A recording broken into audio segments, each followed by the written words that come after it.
interesting. He's probably the most athletic guy on the team, and he's still only 23 years old. So we've seen this good start from him. But what can we expect from him with the future? What is his contract situation? We heard about him not getting the deal and requesting a trade. Is it still more than likely at some point, whether it's mid-season, after the season, that he's gone? Or do you think strongly that he's going to stay with the team throughout the duration of the year? Yeah, I mean, I think a trade is certainly possible, as the season plays on. He's eligible to be traded January 15th. It's a 2-year deal with a team option. So built into that deal is the inherent flexibility for both sides, where Jonathan Kuminga can be an unrestricted free agent as soon as next summer, and if there is a trade and that team option gets picked up, he's a free agent, in 2027. Going into his age 25 season. So there's certainly a lot of flexibility there in that number, right? I think $23 million this year. It's a 2-year, $46.5 million deal. Can make up to, I think, a little more than $48.5 million with the trade kicker. So, yeah, that option, that flexibility is available for the Warriors. But I think big picture, I think, if they have it their way in an optimum situation, Jonathan Kuminga continues to play how he has the first couple games. And this thing continues to click, and they don't have to make a trade. He's still, homegrown number 7 overall pick. The Warriors, there is, I think, value in retaining, homegrown players. They signed Moses Moody to a 3-year contract extension last year as well. Jonathan Kuminga's draft classmate, and kind of as you touched on, right? He's their most athletic player. If you do make a deal for Jonathan Kuminga, it needs to be for somebody that, sort of a Giannis Antetokounmpo type, right? It needs to be somebody, I think, that offers that kind of athleticism and upside and size.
Duffy.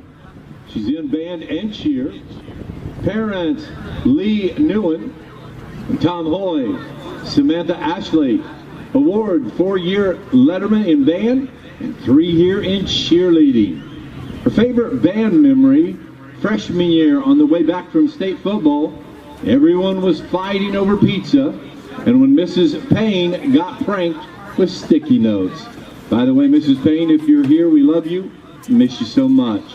Her favorite cheer memory, bonding with my teammates at Christmas parties, hanging out with the best side base I could ask for, Riley.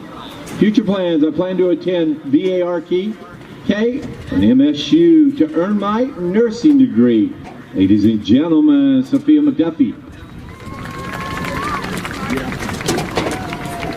Next we have a cheerleader, Olivia Wass. Parents Lewis and Joanna Wass. She's an All-American nominee in cheerleading for 3 years. Favorite sport memory, performing at every home game with the other cheerleaders. Her future plans, going straight into the workforce. Ladies and gentlemen, Olivia Wass. And we're going to start with band, Carson Bronson. Parents Joshua and Deanna Bronson. He is an all-conference band for 4 years of high school, getting 3rd chair sophomore year and 5th chair junior year. nominated by State of Missouri to go to Europe to play trombone, and achieving third chair.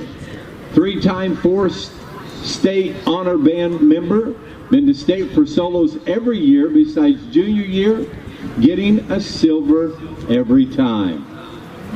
Favorite memory of your sport, going to Europe to play trombone, or switching between the four main instruments I play: snare, trombone, trumpet, and euphonium.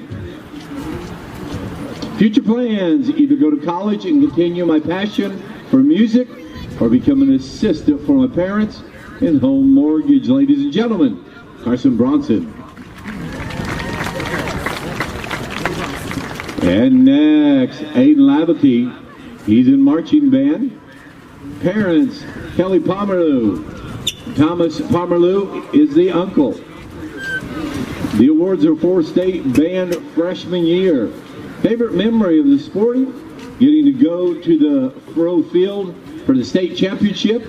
I also enjoyed getting to spend time with Mrs. Payne before her retirement.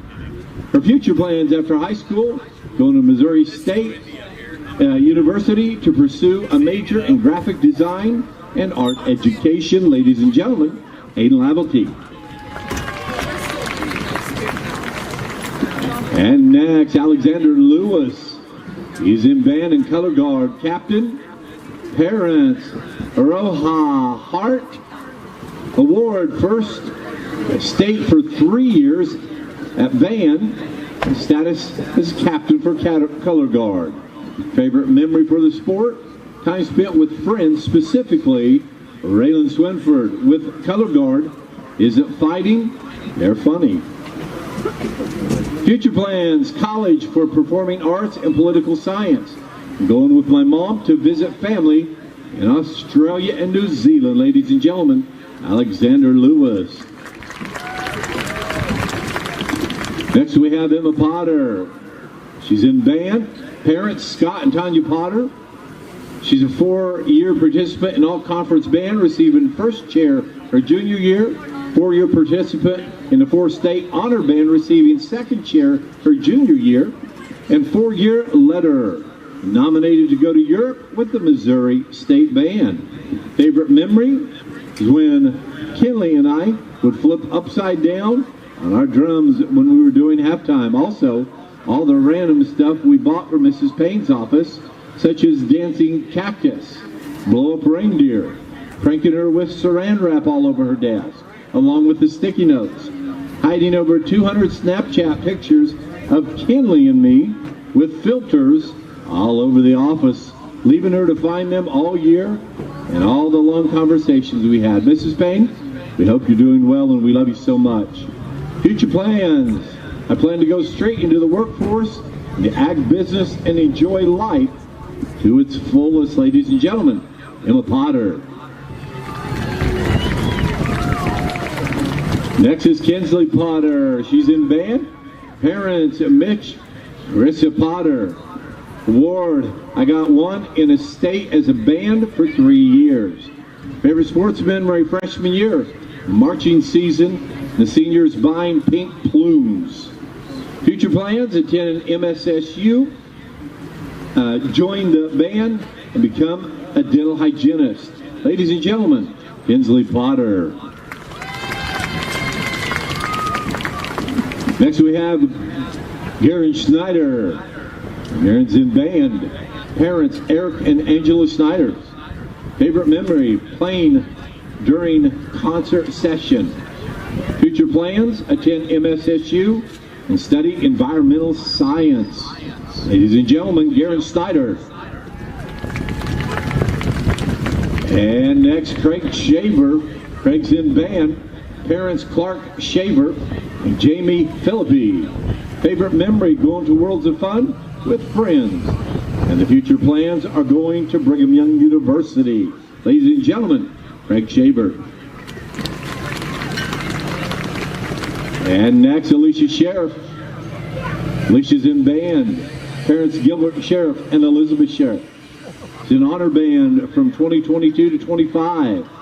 Favorite memory: performing, having a good time at Worlds of Fun. Future plans to go to college and travel around the world. Ladies and gentlemen, Alicia Sheriff.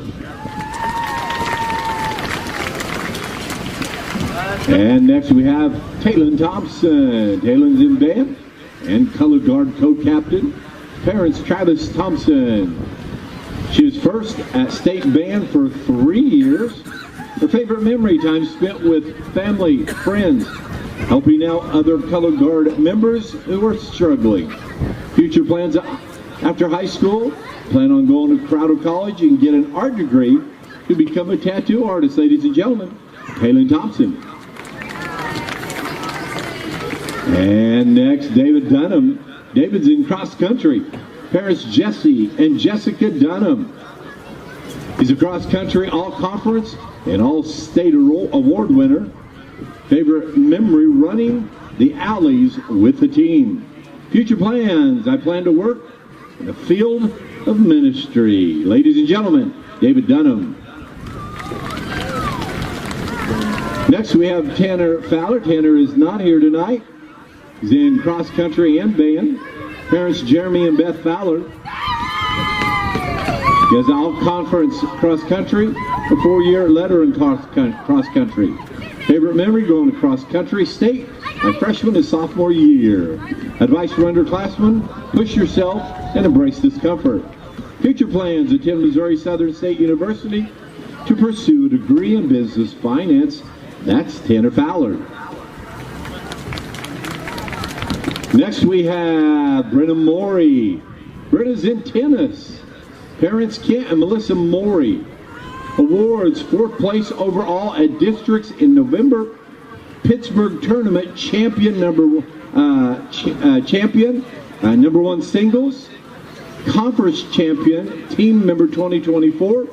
Athlete of the quarter in the first quarter. Favorite memory, winning conference her junior year, getting to hang a banner on the gym wall for the first time since 1986. Her plans, attend Missouri Southern State University with the dream of becoming a motivational speaker and event planner. Ladies and gentlemen, Brenna Morey. And last but not least, Riley Moore. Riley's on the tennis team.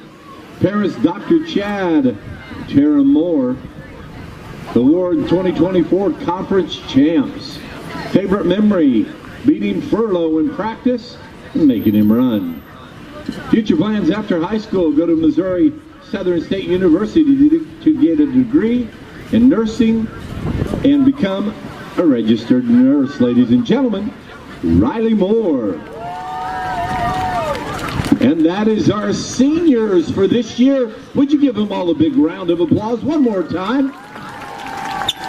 And our seniors, we want to thank you for your dedication to Lamar High School and the pursuit of what you were in here. Thank you, and thank you to the parents. One more time, ladies and gentlemen, our seniors.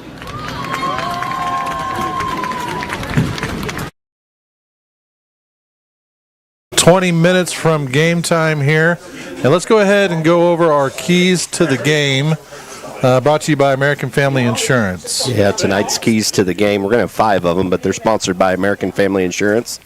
For all your insurance needs, see Eric Hughes and Lamar to get your next quote, 417-682-3725. A little bit different in what we're going to kind of look for keys to the game tonight. Number one, we've had a temperature change. We've been playing in the 70s and sometimes 80s so far this season. 56 degrees with a 10-mile-an-hour wind here tonight at the TMO. So they say it feels like 51. So it's much cooler. It looks like we're going to stay dry, but the winner of this game, or a key to the game, is it's the same for both teams, but which one of these teams is going to handle this weather change the best. Number two, we need to come out fast and stay with Seneca. We've had more energy the last 3 weeks, except the second half of last week. Coach Behore talked about that. We need to jump out there and take advantage from the first whistle and try to score early and often. Chances are, if Lamar can stay in this game, it is going to be a 15-round heavyweight fight. And the good thing about that is Seneca does have 9 two-way starters. So hopefully, if we can stay with them early, we can hang with them and hopefully outlast them. The third key to the game is we've got to match the Seneca physicality. Coach Bailey used to always put in those scouting reports, and it was fun to read every year when we played Seneca. This is the game where you either hit or you get hit. Like I said before, it's going to be a 15-round heavyweight fight, and they've got a lot of guys playing both ways. But we're going to have to match their physicality. We're going to talk about some of their dudes that they've got here in a little bit. And the next key to the game, number 4, is limit their playmakers. They've got some dudes, as we talked about. Number 4, Jace Renfro. He's been an all-state football player the last 2 years, so he started being all-state as a sophomore. Last year he was a Big 8 player both ways. He's their juice guy. He's the energy of their offense and defense. He plays center, and then he plays nose or D-tackle. And last year he was the Big 8 Defensive Player of the Year.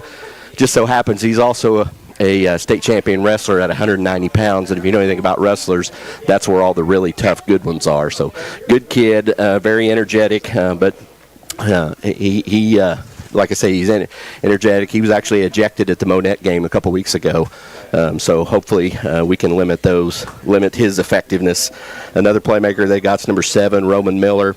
He's a returning senior running back. Last year he ran for 1,711 yards and 27 touchdowns, and they only have him play offense. He's that bruising type back that runs through and welcomes contact and actually puts hits on defenders. So we're going to have to limit his effectiveness.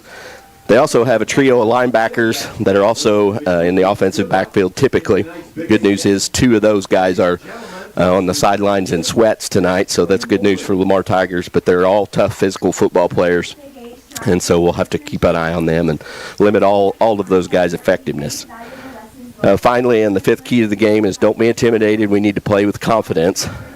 We talked about Seneca's banged up a little bit. They got a couple guys on the sidelines, but Seneca did win these last 3 meetings. They're the returning Class 3 state runner-up. But Lamar is a team with 10 state championships in 14 years, so there's no reason to be intimidated by these guys. We need to play with confidence and poise and hang with them. They're undefeated, and we're not. But it's a different ball club today than what we started the season with here in Lamar. So those are your keys to game. Or keys to the game, again, sponsored by American Family Insurance. For all your insurance needs, see Eric Hughes in Lamar to get your next quote. All right. Thank you, Matt. Awesome, as usual. And pulling up, like I said, there's some games that have already happened tonight, or last night. We'll get you caught up on those just a second as I scroll down. So Carthage went down to Neosho. They won that one 56-14. Pierce City was at Stockton. Stockton won that one 51-27. And then a close one, Adrian 28, Cole Camp 27. That was a Cole Camp close game there. Looking at the rest of the schedule tonight, Fairgrove at Stratford. So one we'll keep our eye on. East Buchanan versus Mid Buchanan. Always keep our eye on Blair Oaks. In the Big 8, Matt County's at East Newton. Aurora's at Cassville. See here, Webb City, they're at Joplin trying to bounce back from a loss from Carthage last week. Lockwood is at Rich Hill in 8-man. Couple of our district opponents, Butler's at Eldo. And then Knob Noster is at Holden. You need to be a Knob Noster fan tonight if you're one of the Tiger faithful. Yeah, we're 0.7 of a point behind Holden in the district seeding, so there's a lot of complicated math that goes into that number. But the moral of the story is we're Knob Noster fans tonight. Hopefully we can root them on to a victory, and the Tigers just need to play as well as they can against Seneca and let the chips fall. And then also in Big 8 action, Monette, which they dropped their past 2, obviously against Lamar a couple weeks ago, and then last week, the way their game ended in the Berry County Brawl versus Cassville, they score the tying touchdown with no time left. They go for a 2-point conversion to tie, and they're kept out of the end zone, and Cassville wins that ball game. We were kind of calling that for them at the end of the Aurora game during the post game. So, again, we'll keep an eye on those scores throughout the evening. We're going to go ahead and take another break. When we come back, we'll have the pregame interview with Coach Behore. We're going to take another 4-minute break. Again, 4 minutes You listen to Tiger Football, 101.7 FM, Somo Sports Radio. The management staff and all employees of Redneck Outdoors, one of the Barton County area's largest employers, would like to wish the Barton County area teams a great year. Redneck Outdoors is always a supporter of area student athletes, band members, cheerleaders, and the entire school system. It takes a lot to create a winning team, and Redneck Outdoors would like to recognize everyone involved. Redneck is always looking for qualified applicants for employment and is proud to support the Barton County area's workforce. Redneck offers competitive wages, health benefits, 401k, as well as an employee stock ownership program. You can apply at 1705 Gulf, Lamar, Missouri, or call 417-682-1927. Redneck Outdoors, nationally known, locally owned and operated, proud to be a part of Barton County. Redneck is an equal opportunity employer.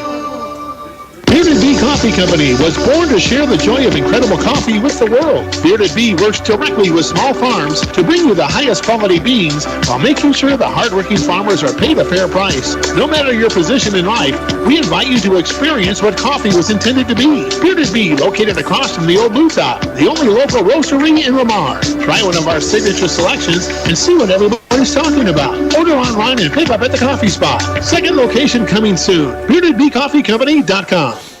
Some things in life you can just rely on, like the comfy fit of a favorite pair of jeans and the tried and true performance of a new home comfort system from Rude.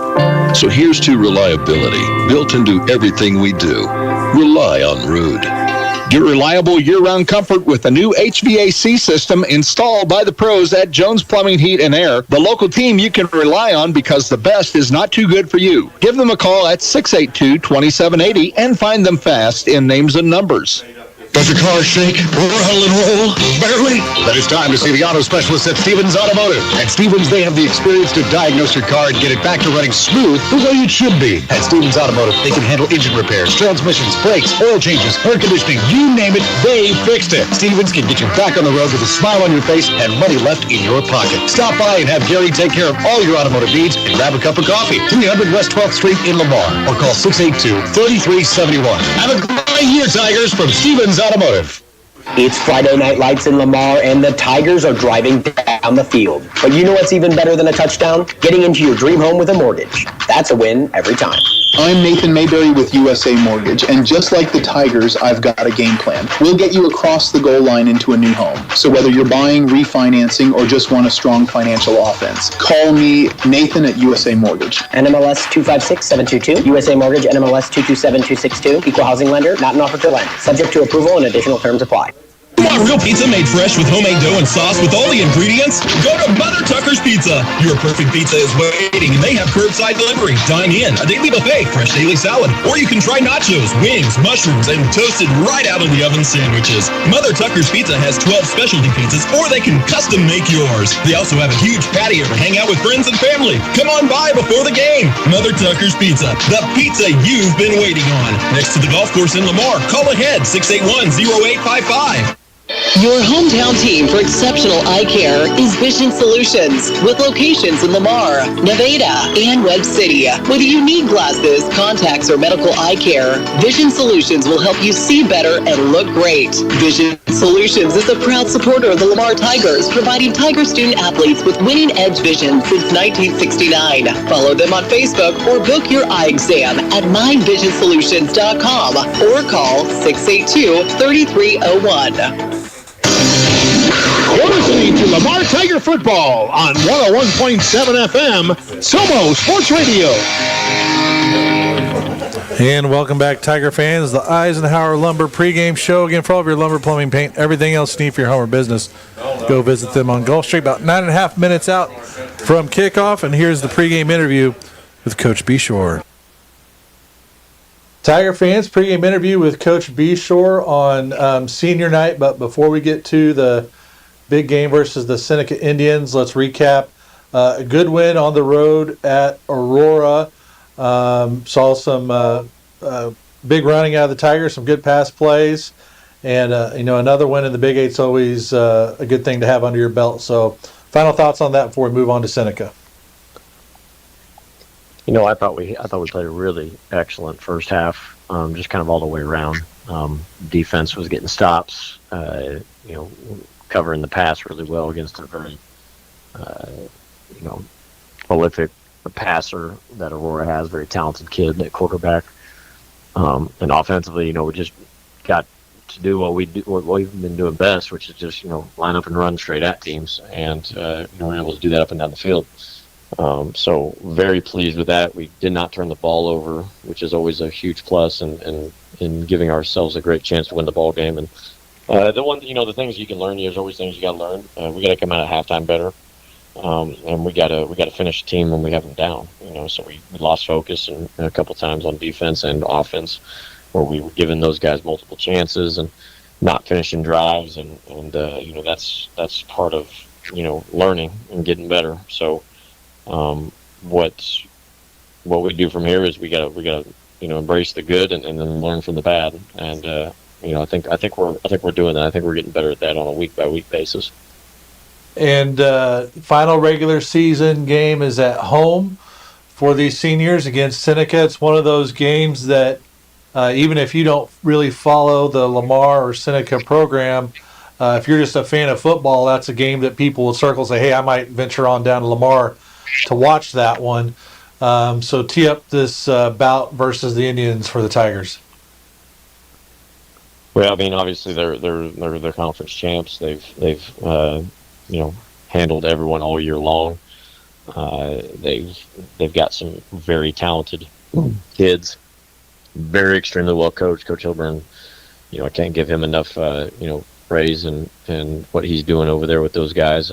He's really building a powerhouse, and like I said, they're going to be an all around really good, excellent team. So what do we have to do? We have to play really clean football. Can't turn the ball over.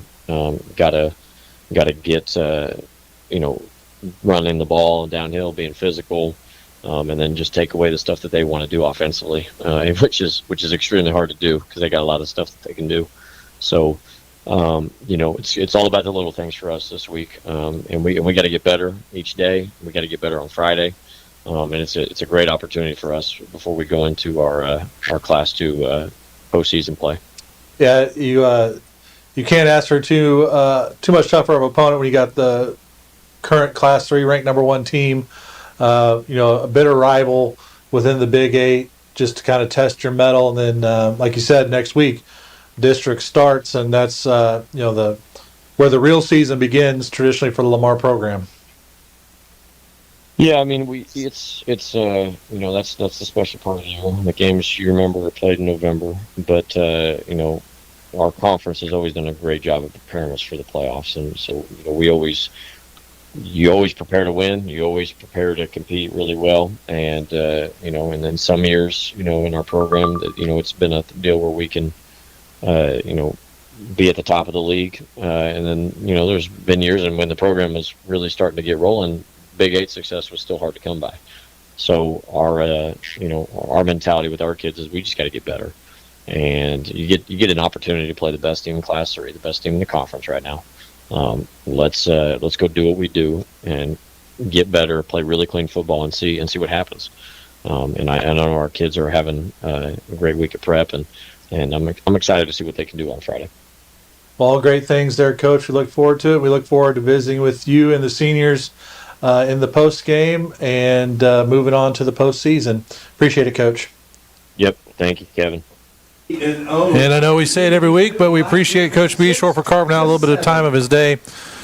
That's usually on a Wednesday or a Thursday before practice to be able to get those pregame interviews wrapped up for us. 4.5 minutes from kickoff. We're going to go ahead and take another break. We're going to take a 3-minute break. Again, 3 minutes. You're listening to Tiger Football, 101.7 FM, Somo Sports Radio. McDonald's of Lamar is proud to be a supporter of all area athletes and students. McDonald's of Lamar is proud to be members of the Lamar community. And whether you dine in or drive through, they strive to give you the best and most courteous service around. McDonald's of Lamar. Make them your first stop before each game and check out their full menu of great food, drinks, coffee, and ice cream. McDonald's of Lamar, proudly supporting the Lamar community. Farming is a competitive business, which is why the 4-state farmers entrust their grain handling to Brandt, like Brandt's Field grain belts, capable of moving up to 14,000 bushels per hour. These belts are the most efficient in their class, saving you time and money. Our full line of augers, belts, carts, and vacs gets the job done every time. So if you're looking for an advantage at harvest time, get yourself some worry-free performance from Brandt and lead the field.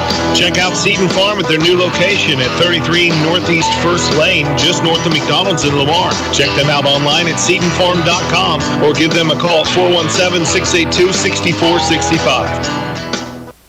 Hi, Tiger fans. This is Kevin from Bull Insurance Agency. Just like you, we are proud to support our Lamar Tigers. I want to take a moment to thank all the coaches, assistants, parents, and everyone involved that invests in our kids and community. From youth sports to high school, your commitment to our players is appreciated. Just like the Tigers, my team at Bull Insurance Agency will work hard to protect what matters most to you. So stop by or visit us online at bullinsuranceagency.com. Your hometown team for exceptional eye care is Vision Solutions, with locations in Lamar, Nevada, and Webb City. Whether you need glasses, contacts, or medical eye care, Vision Solutions will help you see better and look great. Vision Solutions is a proud supporter of the Lamar Tigers, providing Tiger student athletes with winning edge vision since 1969. Follow them on Facebook or book your eye exam at myvisionsolutions.com or call 682-3301. The management staff and all employees of Redneck Outdoors, one of the Barton County area's largest employers, would like to wish the Barton County area teams a great year. Redneck Outdoors is always a supporter of area student athletes, band members, cheerleaders, and the entire school system. It takes a lot to create a winning team, and Redneck Outdoors would like to recognize everyone involved. Redneck is always looking for qualified applicants for employment and is proud to support the Barton County area's workforce. Redneck offers competitive wages, health benefits, 401k, as well as an employee stock ownership program. You can apply at 1705 Gulf, Lamar, Missouri, or call 417-682-1927. Redneck Outdoors, nationally known, locally owned and operated, proud to be a part of Barton County. Redneck is an equal opportunity employer. You're listening to Lamar Tiger Football on 101.7 FM, Somo Sports Radio. And welcome back, Tiger fans. 1 minute from kickoff. Tigers have won the toss and elected to receive to start the game. They will be defending the south end zone. Had 4 seniors out there as the captains, and then the honorary captains was some returning players from the 2015 championship team. So good to see those young men. Well, now they're all 28, and they're nearing that 30 mark. Yep. Where they're going to start to think, hey, this is getting a little bit harder than it was easier. Yeah, so many good memories through those teams through the run, we called it, and that 15 team was pretty special as well. Kickoff's going to be brought to you by our friends at Lamar Bank and Trust. We do thank you for listening to the Eisenhower Lumber pregame show. Throughout the evening, we'll be looking for the Mother Tuckers hit of the game along with the Redneck Outdoors play of the game. Back deep for the Tigers, Ison and Nolting. Changing it up a little bit as far as returners go with Ison back there. Ison does have a lot of speed. Seneca's got a freshman kicker. I'm not sure if he's a foreign exchange student, but Magnus Gassaway is his name.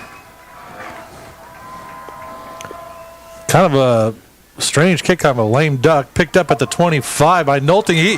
He's crossed the 40, 50, 45, 40, and brought down to the 35. What a great start to that ball game. Outstanding return by Waylon Nolting, but he had a big wedge to run through, and there wasn't really anybody but little Magnus back there to offer him much opposition until some of the other bigger players got turned around to get him stopped. But outstanding effort by Nolting, and gives the Tigers really good field position to start this game. Ball officially on 36. That's a 39-yard return.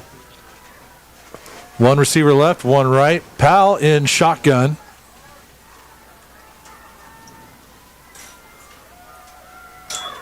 Powell's going to keep the ball up the middle. He goes. He's going to be brought down maybe after a gain of looks like 1. Yeah, fakes the handoff to Nolting on that fake sweep and design quarterback run and able to drive forward, but quickly meets that Seneca defensive line and the powerful starters that they've got there. 2nd and 9, Tigers. Tigers still looking at the sideline for the play. 20 seconds left on the play clock. Now they lumber up to the line. Torbeck split out to the left. Wide of the numbers. Nolting in the slot to the left as well. Seneca, 5-man front on defense, kind of changing things up a little bit here.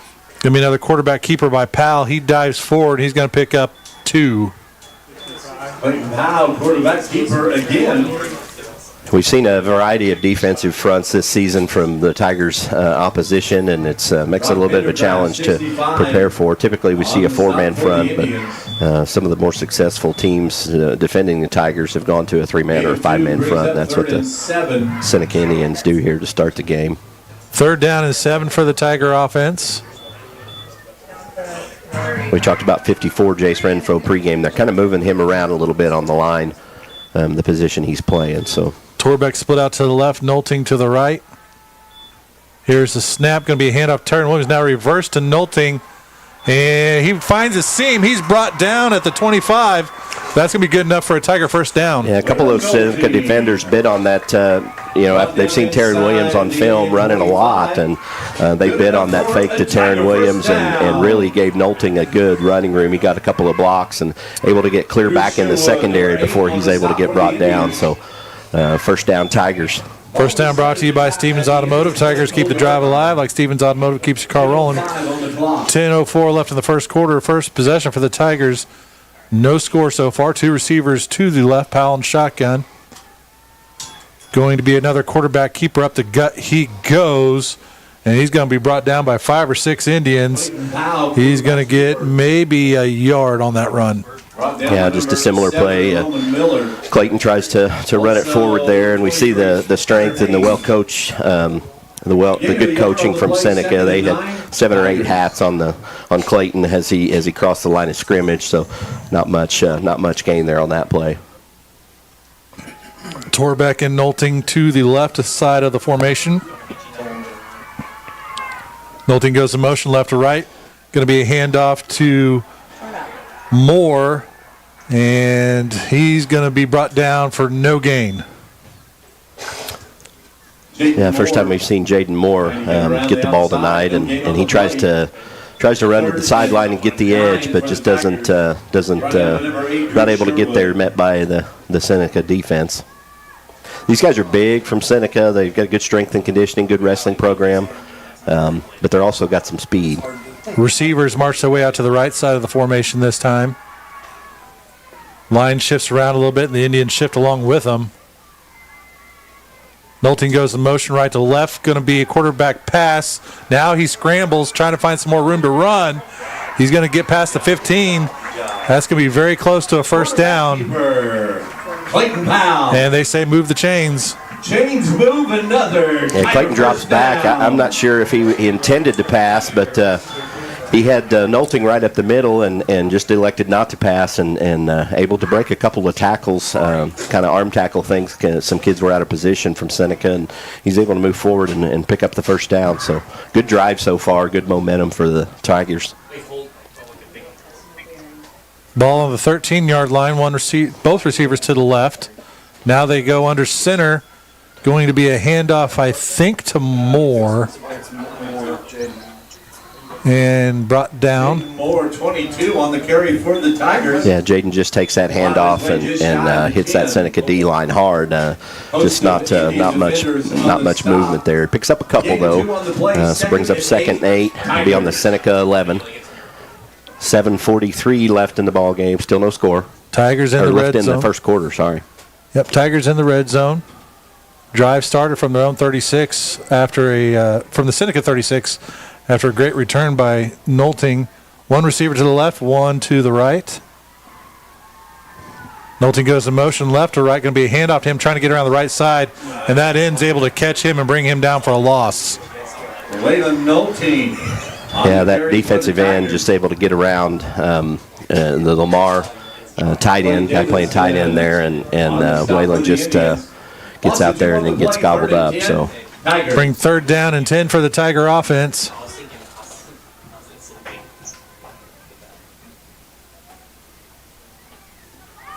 Tigers check the wristbands, go up to the line of scrimmage. 12 seconds on the play clock. Both receivers set to the right side of the formation. Powell and shotgun, 5 seconds on the play clock. Knowlton goes in motion, high snap. Gobbled up by, they're going to say his knee was down. So it was a high snap. Powell had to go back for it. And the refs say he came back down on his knee. Yeah, these snaps when you're playing when you're a center and you're snapping against a D line that's as aggressive as Seneca, it's not an easy task. You got to snap that ball and be ready to block right there, because lots of times they'll put a really tough kid right across the line from you. So manageable snap, but Clayton has to go back for it and get it, and luckily able to hang on to it, and so but brings up 4th and long for the Tigers. 4th and 16. They can get a first down, and we have a timeout called by the Tigers. We're going to take a 30-second timeout. Again, 30 seconds. You listen to Tiger Football, 101.7 FM, Somo Sports Radio. Clements Plumbing, Heating, and Air would like to wish the Tigers, coaches, and all involved with the program a great season. Clements Plumbing, Heating, and Air has been serving the needs of the people in the area for years. With a trained staff of technicians, they can do the job big or small. Whether it's plumbing, heating, or air, they get the job done right the first time and at a price that's hard to beat. The staff and management, always a proud supporter of Lamar Tigers athletics and the entire school. Don't forget to schedule your appointment to get your system checked out before it begins to have problems. Clements Plumbing, Heating, and Air, located at 400 West 12th Street in Lamar. Give them a call today at 417-682-3797. You're listening to Lamar Tiger Football on 101.7 FM, Somo Sports Radio. And welcome back, Tiger fans. Just under 6 minutes left in the first quarter. Lamar's the only team that's had the ball so far, and they're facing 4th and 16 in the red zone. 2 receivers set out to the left, Powell and shotgun. Here's a snap looking to pass the ball. Scrambles to his left, passes away, and caught. And that is going to be a touchdown. Tigers! Great effort to finish that one off. Number 21. Yeah, Clayton just rolls around. I mean, everybody was sold out to the pass, but a really good route and play designed by Coach Jared Beshore. Good play call, and we had about 3 guys open rolling there, and Powell just throws an excellent ball and hits Knowlton in stride. And he's able to put a couple of jukes or moves there on at the end and power through and make his way in the end zone. So good play for the Tigers. Touchdown brought to you by Gearheads Garage. Warriors on for the extra point try. Snap is up or there. Kick is up. And it is good. So the next Gen Ag extra point is good. And with 5:51 left in the first quarter, Lamar 7, Seneca 0. Couldn't ask for a better start for your Tigers. I think this is uncharted territory this year, Kevin, for the Seneca Indians. I don't think they've ever been behind in a game. So we'll see if we can't keep it rolling.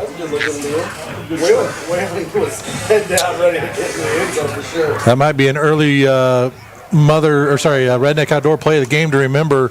4th and 16, and they got 19 for a touchdown. They said the pass was kind of an intermediate pass. It took the running to at least get to the first down, and then a couple extra jukes, and he found himself in the end zone. Had a nice block there at the end, too. I think it was Trent Torbeck that was blocking there at the end to help guide him into the end zone. So good job by the Tiger offense right there. Logan Martin coming on for the LBT kickoff. We have been kind of going back and forth between Torbeck and Martin on kickoffs the past couple of weeks. Seneca's got 2 return men back deep near the 15-yard line. Yeah, number 4 is Blaze Graham. A good two-way starter for Seneca. And the other one looks like number 21, Jackson Yoakum. Bouncing kick on the ground, picked up near the 35. Still on his feet. Still on his feet, crossed the 20, and Seneca is going to find their way in the end zone on the kickoff. So Seneca answers just like that. Is that number 7? Yeah, number 7, Jackson Miller, Roman Miller. That's their good running back. We're not going to get to see him for a little bit to run the ball from the line of scrimmage, but he's able to get that get that kick, and what really freed him up is the Seneca Indians just flocked over to him to block and be lead block, and the Tigers just weren't able to get back and get in front of him. He's got some speed and some power. So extra point try is up and good for the Indians. So it took Seneca about 10 seconds to respond. So 5:38 left in the first quarter. Tigers 7, Seneca 7.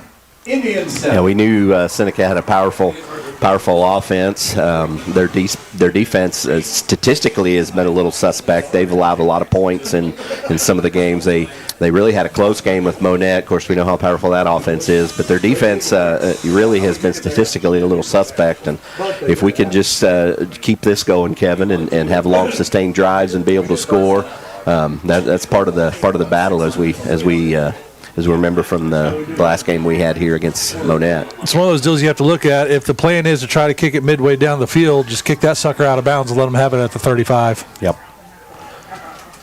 At least gives you a chance to reset and square up.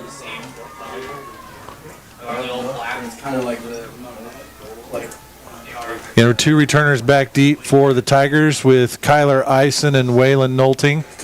They're standing around the 15 to the 17-yard line. Another LBT kickoff.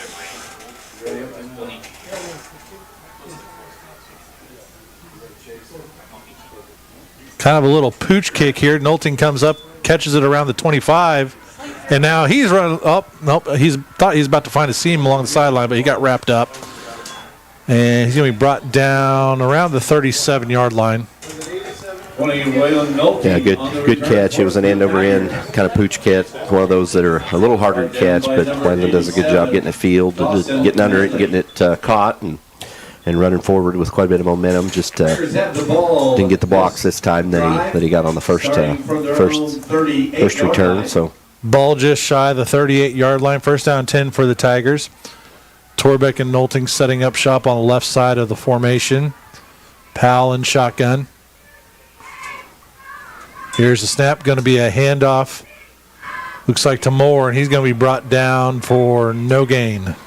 Yeah, Moore takes that handoff, and I'm not sure we just didn't have a good matchup that time with the D-line and the blocking. And just as soon as he got past they blitzed, Seneca blitzed a couple guys, and as soon as he got past them, it was all white jerseys. Our blockers from the O-line were a little bit upfield, so just didn't get fitted up that time on the offensive line. Second down and 10 for the Tiger offense. Torbeck going out to the right side near the numbers. Nolting on the left side. Going to be a quarterback keeper by Powell, trying to find a block up the middle. Not much there. He's going to pick up about 3 yards. Clayton Powell, quarterback keeper. Yeah, Clayton hit some opposition early in that run, but able to kind of power forward a little bit to be able to at least get 3 out of it. So going to bring up third and 7. The Tiger 41. 4:28 left in the first quarter. Tie ball game 7-7. Torbeck left side near the numbers again. Nolting out to the right. Moore and Williams are your wingbacks. Powell in shotgun. Nolting goes in motion. Going to be a quarterback keeper by Powell. Up the gut he goes, and he's got enough for a first down. Nice second effort there by Powell to get the first down. Clayton and Taryn Williams really sold the fake on that play. He put it in Taryn Williams' belly, and he kind of faked me out. I thought Taryn had the ball, and so did Seneca. He drew a couple guys, and Clayton just squirts forward and does what he does. It's it was third and long or third and 7, and he's able to get enough for the first down. So Tigers keep the ball, sustain the drive. Another Stevens Automotive first down from the Tigers. Ison in on the left side of the formation. Going to be a handoff to Taryn Williams, trying to get around the right side. Makes a spin move and brought down after a gain of about 2. Yeah, they do give Taryn, he comes out of that left wing position, and they give him the ball that time. First time we've seen Taryn carry tonight. We know what he can do with the football in his hands, so he puts a spin move on there right at the end. He gets some contact early, but he's able to put a spin move on and pick up a couple. Tigers once again in Seneca territory. Quick first quarter here. Already about the 3-minute mark. Again, tied 7-7. Torbeck split out to the right. Ison to the left. Ison goes in motion left to right. Going to be a quarterback keeper by Powell. He's met in the backfield. That's going to be a loss on the play at near the 50-yard line. Yeah, just three Seneca blitzers or did some stunt stuff on defense and able to get through the line, and Clayton just didn't have anywhere to go. Bring 3rd down and 9 for the Tiger offense. For the Tigers, 3rd and 9. Carson Parker checks in for Eisen.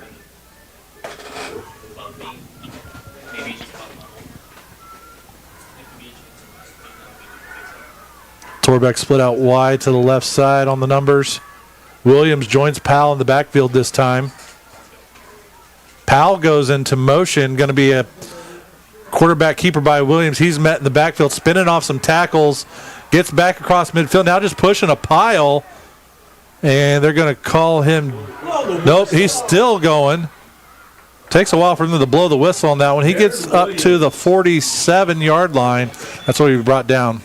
Yeah, they do a little misdirection there, and last minute do some motion and give the Wildcat snap direct to Taryn Williams, and he just would not be denied. The coaches or the officials were a little late blowing the whistle. He gets quite a bit of momentum there at the end of the play, and then they back it up 3 or 4 yards from where he went down. So 3-yard gain, 4th down and 6. You have Trent Torbeck in punt formation. See if he's going to punt or have a little trickery here. Here's the snap. And he's going to keep the ball. He's running to the right side, and he's going to have the 1st down. Little trickery pays off for the Tigers. Yeah, we've seen Trent do that before, and the Seneca fans will remember back in 22, we ran a fake punt play on them and almost sealed the deal at the end of the game. And so Trent does a really good job of watching, and once he decides that that's what he's going to do, he tucks in and he just takes off. Lots of speed of that kid, and able to get up there to a Seneca 1st down. So the Tigers don't have much quit in them yet on these first 2 drives. Another Stevens Automotive 1st down. Tigers going to go under center, bring out the wishbone. Here's a snap, handoff. Looks like to Moore. Nice run on 1st down.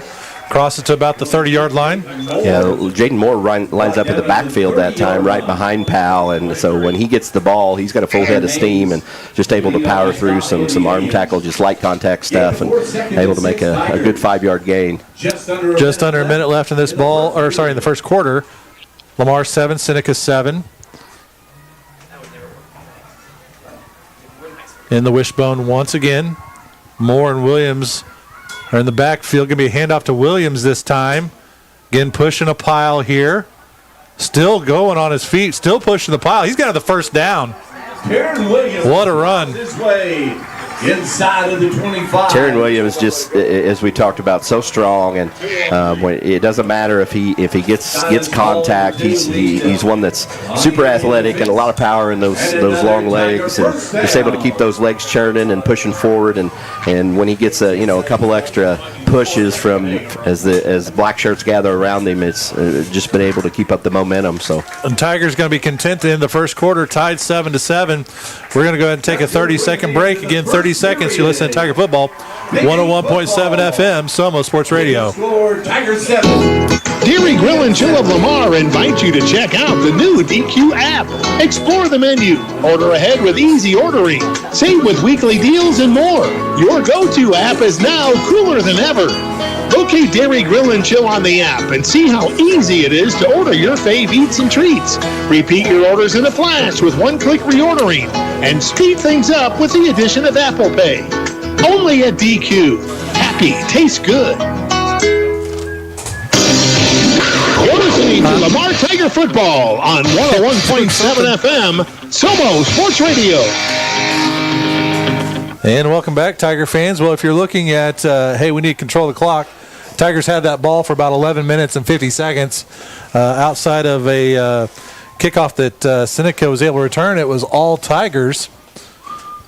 They find themselves at 1st and 10, knocking on the door of the red zone once again when play resumes here in a minute. Seneca's making their way back on the field. Tigers still along the sideline.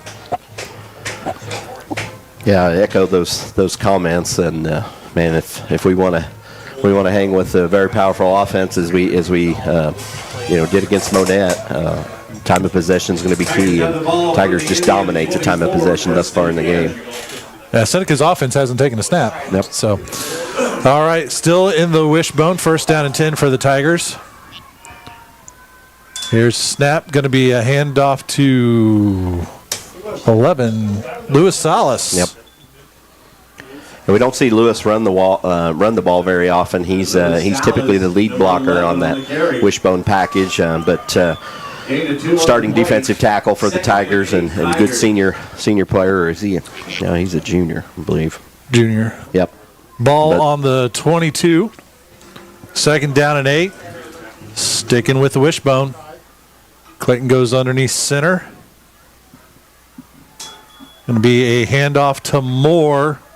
And he squirts forward for a little bit of yardage there inside the red zone up to the 17. Jaden just follows, takes the handoff and just follows Taryn Williams right through the offensive or the defensive line and able to get to that second level and pick up 3 or 4 on the play. So it'll be third and 3. About 3, yep. Third and a long 3 for the Seneca 17. Do they have to, Kev? They get to about the 19-yard line. In the wishbone once again, here's the handoff to Taryn Williams. He's got the first down, brought down near the 10-yard line. Just shy of the 10. Just 5, 6, 7 yards at a time. The occasional little bit longer play and the occasional snub, but this Tiger offense is just proved they're just determined to keep driving. And Taryn Williams grabbed that ball that time at the handoff with a full head of steam and from that wishbone formation and just able to surge forward for the first down. First down brought to you by Stevens Automotive. Tigers come back into the wishbone. Here's the snap. Handoff to Taryn Williams. Up the gut he goes. Nice run on first down. And he's going to be brought down at about the 3-yard line. Yeah, he makes it all the way up to just shy of the goal line. Very similar play to what we saw, just a little bit different route that he took. Instead of staying mostly on the left side, he went a little off to the right. And he's going to bring it all the way down to they mark it at the 3. Second down and 2. Tigers can get a first down. I think I'd rather just punch it in. I'll take it.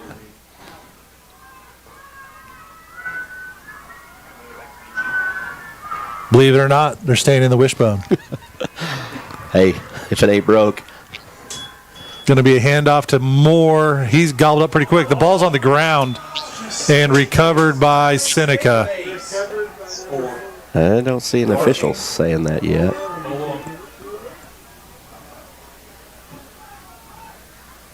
White Hat wants to talk and official timeout.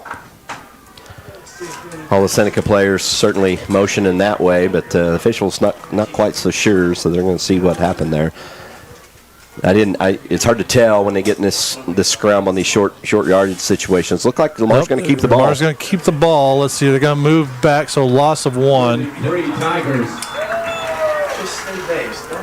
Again, 3rd and 3. Here's the snap, handoff to Taryn Williams. He's going to have the first down and brought down just short of the goal line. Just shy of the goal line. Yeah, so that gives us 4 chances to get a yard. So, I would say Tiger first down. If I'm Coach Behore, I'm going to hand it to Williams 1, 2, 3, 4 times. Yeah, what's that line in that movie? Just run the dang ball. Isn't that what that says? Yeah, that's good stuff. Got to like what we see of this Lamar Tigers offense thus far tonight. Snap, handoff, and Williams is in for 6. Touchdown, Tigers! Yeah, again, just out of the wishbone, going to Taryn Williams, and he's able to get quite a little bit of speed by the time he meets contact, and just able to, again, just keep those legs churning and push his way into the end zone. So another touchdown run brought to you by Gearheads Garage. From the front end to the rear end, everything in between. Go visit them at 206 Northeast 1st Lane, whereas on for the Next Gen Ag Extra Point Try, your local Asgrow and DeKalb dealer. Here's the snap, kind of high, but able to place it. Kick is up and good.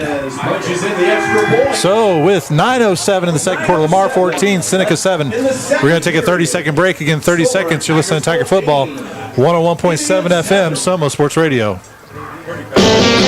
Did you know that a lot of the safety for any automobile rests on your tires? Underinflated or worn-out tires can lead to an accident. Don't take a chance with your most precious cargo, your family and friends. If it's time to replace your tires, visit Lamar Truck and Tire for an outstanding deal on a set of Yokohama tire. And you may want to have them check the oil and brakes as well. Then you'll ride easy knowing your family is safe. Lamar Truck and Tire open 8 to 5 Monday through Friday and offering 24-hour call-out service. Lamar Truck and Tire just behind the Lamar Travel Plaza on the West Outer Road of 49 Highway. Find them fast in names and number. You're listening to Lamar Tiger Football on 101.7 FM, Somo Sports Radio. And welcome back, Tiger fans, to this Lamar Bank and Trust kickoff. This time it's going to be Trent Torbeck kicking off for the Tigers. Seneca's got 2 return men back at the 15-yard line. As you recall, Seneca returned that last kickoff for a touchdown pretty quickly.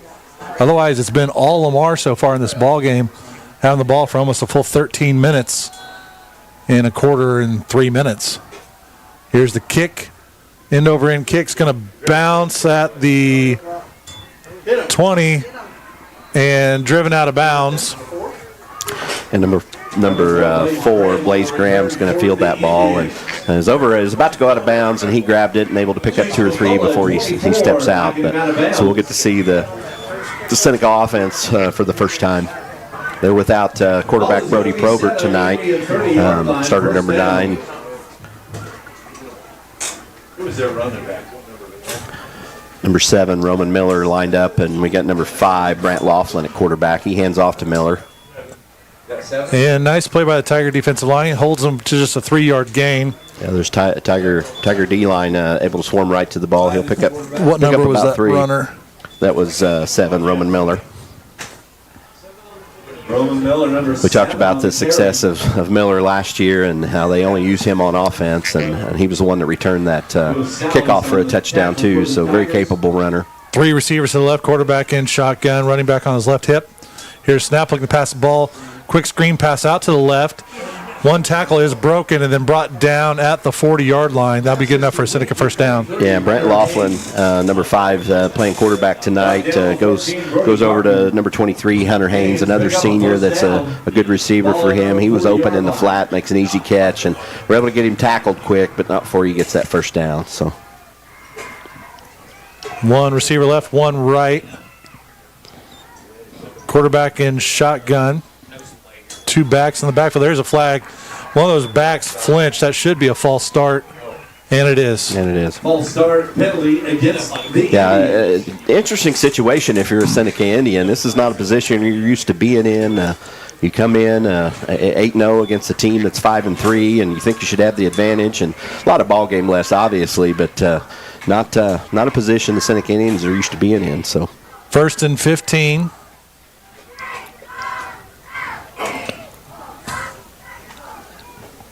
$10 10 seconds on play clock. Seneca just now breaks the huddle. 3 receivers to the left, 1 to the right. Quarterback in shotgun. Beshore's jumping up and down for the play call. They're trying to sweep to the right and brought down after about a 3-yard run. Yeah, Laughlin keeps on that time. He's also in and out at running back for them, and so he's used to running the ball and playing quarterback tonight in place of Brody Probert, but it was a quarterback run from the get-go, and he darts off to the right side, but just picks up 3 before the Tiger defenders get out there and get him corralled. So 2nd and 12. Trips to the left, 1 to the right.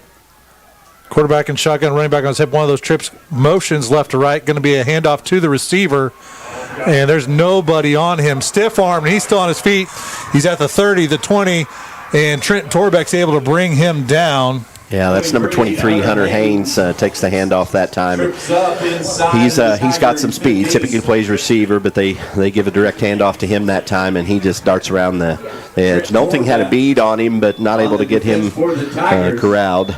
23, Hunter Haynes, he's a senior. So we got 48-yard gain. Trips to the left once again. 2 backs in the backfield, quarterback in shotgun.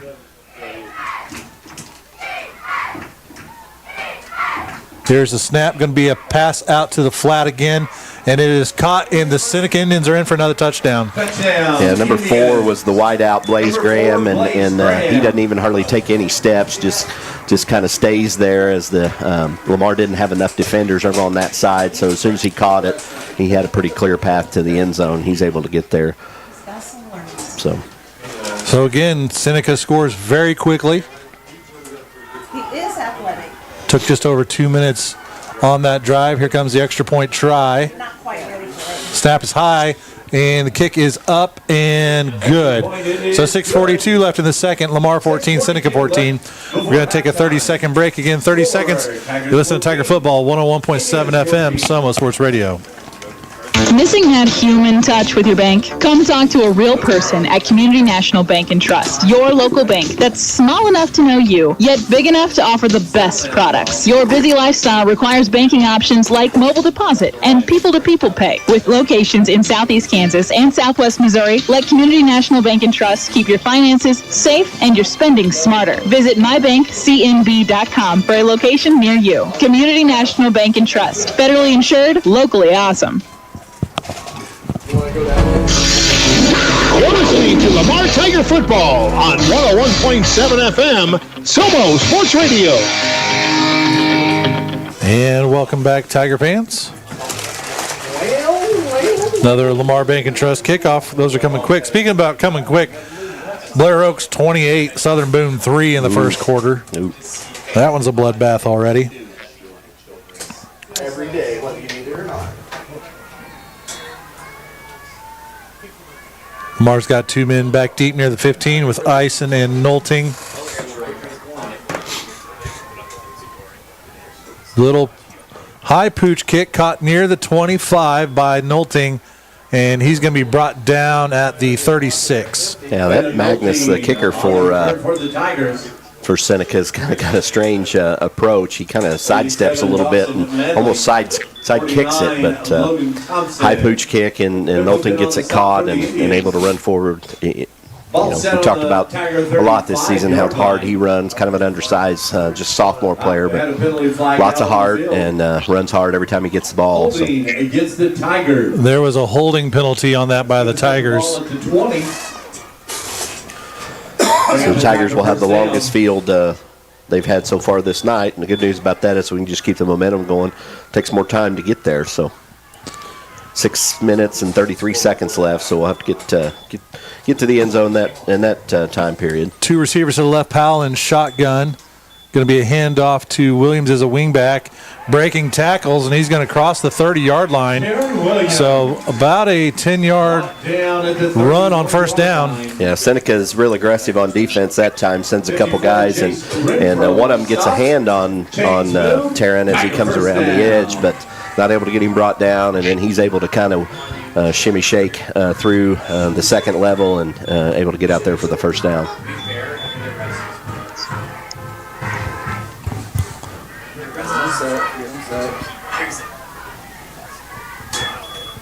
Going to be another handoff to Williams.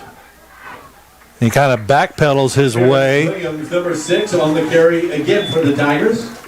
Yeah, Taryn gets that handoff and kind of spins, and he's going to keep those legs churning. He doesn't know if he's going forward or backward, but he's going to be going the right direction on the field. Brings up 2nd and 5. On the Tiger 37, 5:39 left in the half. 14-14. 1 receiver left, 1 right. Powell in shotgun. Eisen goes in motion right to left. Going to be a handoff to Williams. Trying to find some blocks, not much there, and he crosses the 40-yard line. Taryn Williams. It's been the Taryn Williams show the last several handoffs, but that time we changed it up a little bit. Kyler Eisen, really fast kid, comes from that right wide receiver position and fakes the sweep, fakes the handoff to him, and go right to Taryn coming from the left wing. And he's able to go around the right side and pick up a few. Line to gain is going to be the 42-yard line, 3rd down and 2. Torbeck comes off the field. Looks like they're going to go into the wishbone once again. See Lewis Salas come in, you kind of know what we're going to do. Going to be a handoff to Salas. He's kind of met at the line of scrimmage, but pushing his way forward, still on his feet. And they cross midfield.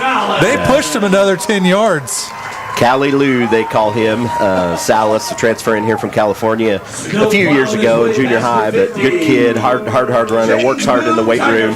He just would not be denied that time and just kept those feet churning, and like I say, got a couple pushes from behind, and the pile just kept moving. That's something you certainly like to see if you're a Lamar Tiger fan. We talked about early in the game, we needed to win that physicality battle. I haven't watched any Seneca film, but I bet they haven't been bullied around like that. They have not, I guarantee you. Tigers in the wishbone once again. Here's a snap, handoff to Moore this time. Up the gut he goes for about 2 yards. Jaden Moore, 22. Yeah, just a variation out of the wishbone. Go to Jaden this time from that left end of the wishbone, or right end, I guess, if you're following from the offensive viewpoint. They're going to take the big boys off. For the Tigers. Torbeck and Knowlton come back out onto the field. Second down and 8, 3:50 left in the first half. Lamar 14, Seneca 14. We see 54, Jace Renfro. We talked about him pregame. He's not had the impact in this game I kind of expected at this point, Kevin, so good thing. 2 receivers to the left for Lamar. Knowlton goes in motion, going to be a quarterback keeper by Powell, and he's going to be brought down at the 45-yard line. He'll pick up a couple on that play, kind of a double fake on the handoff. He had guys going in different directions, and speak of the devil, Jace Renfro was able to get a hand on him and get him slowed down, and then a Seneca linebacker able to finish up the job. Third down and 6. Third and 6 for the Tigers. Torbeck marches his way out to the left side of the formation. Knowlton joins him over on the left. Powell in shotgun by himself. Here's a snap, going to be a quarterback keeper by Powell looking to pass the ball. He's having to scramble, breaking some tackles, but he's going to be brought down in the backfield at the 48. Yeah, Seneca brings the pressure again, and we were able to get the rusher blocked, but Clayton just didn't decide what he wanted to do. If he wanted to run, he needed to take off and just across the line of scrimmage a little bit, and then he couldn't throw it and just didn't have the momentum, and gets brought down by Jace Renfro. Bring fourth down and 9. Torbeck on in punt formation, which he can throw the ball to. This time he is going to punt it. Good punt. Let's see if Lamar can check this, and they do. And they're going to down it at the 14-yard line. And the punt is down at the Indians' 15-yard line. So, good punt that time. I almost said prior to the punt, what's he going to do? And he can throw it. He's played quarterback for us some in the past, and so you never really know. But Tiger punt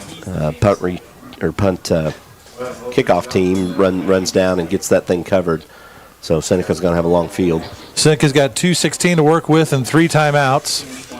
Trips to the right, single receiver to the left.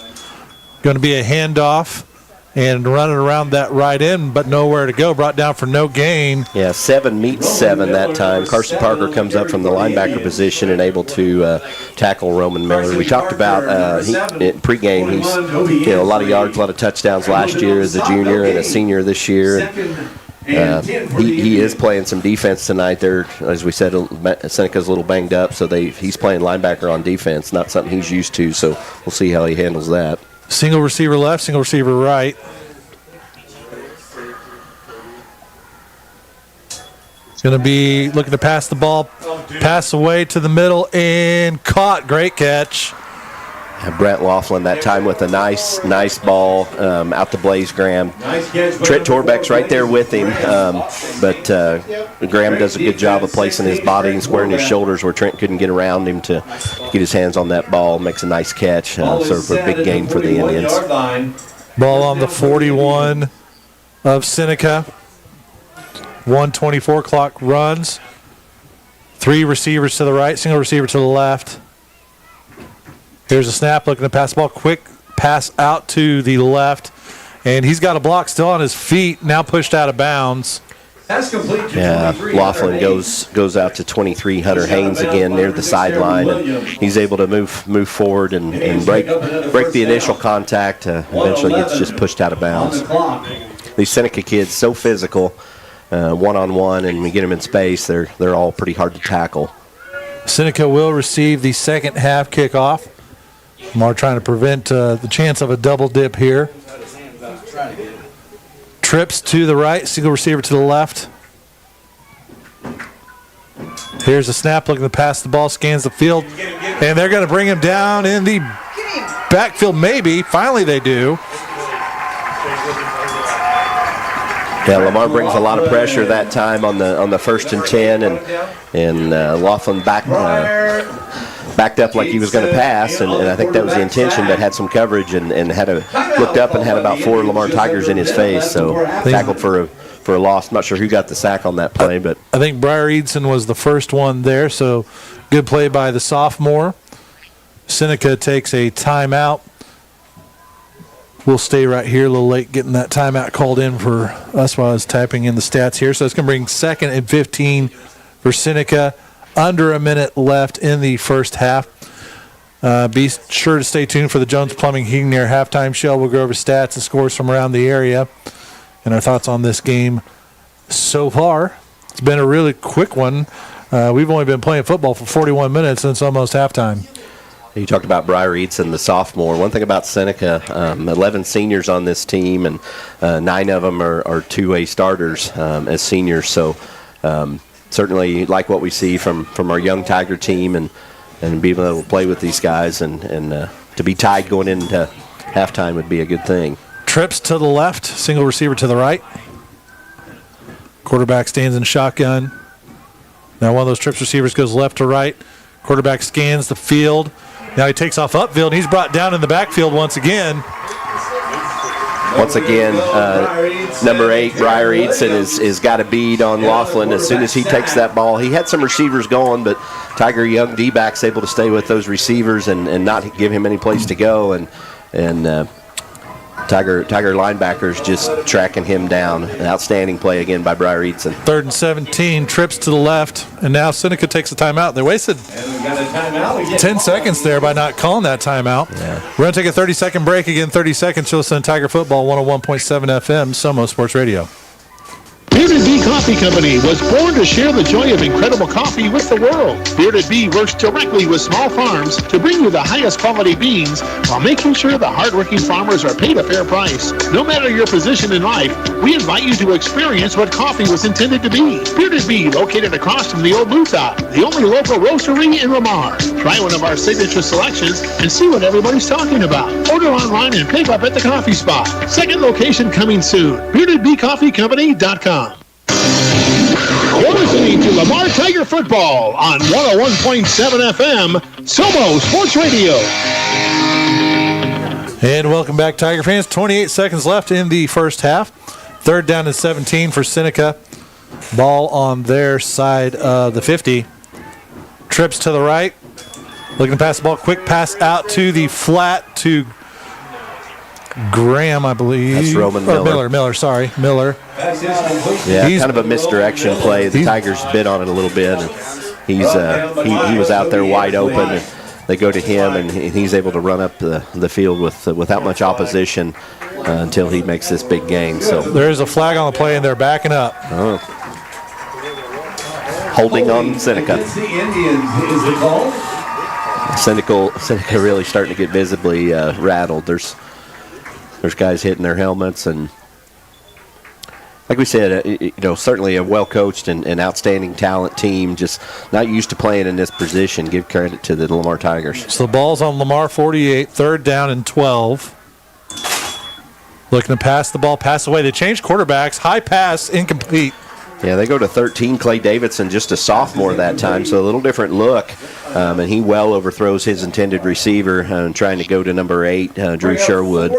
We haven't called his name a lot, but another senior. He's one of those trio of really good linebackers we talked about.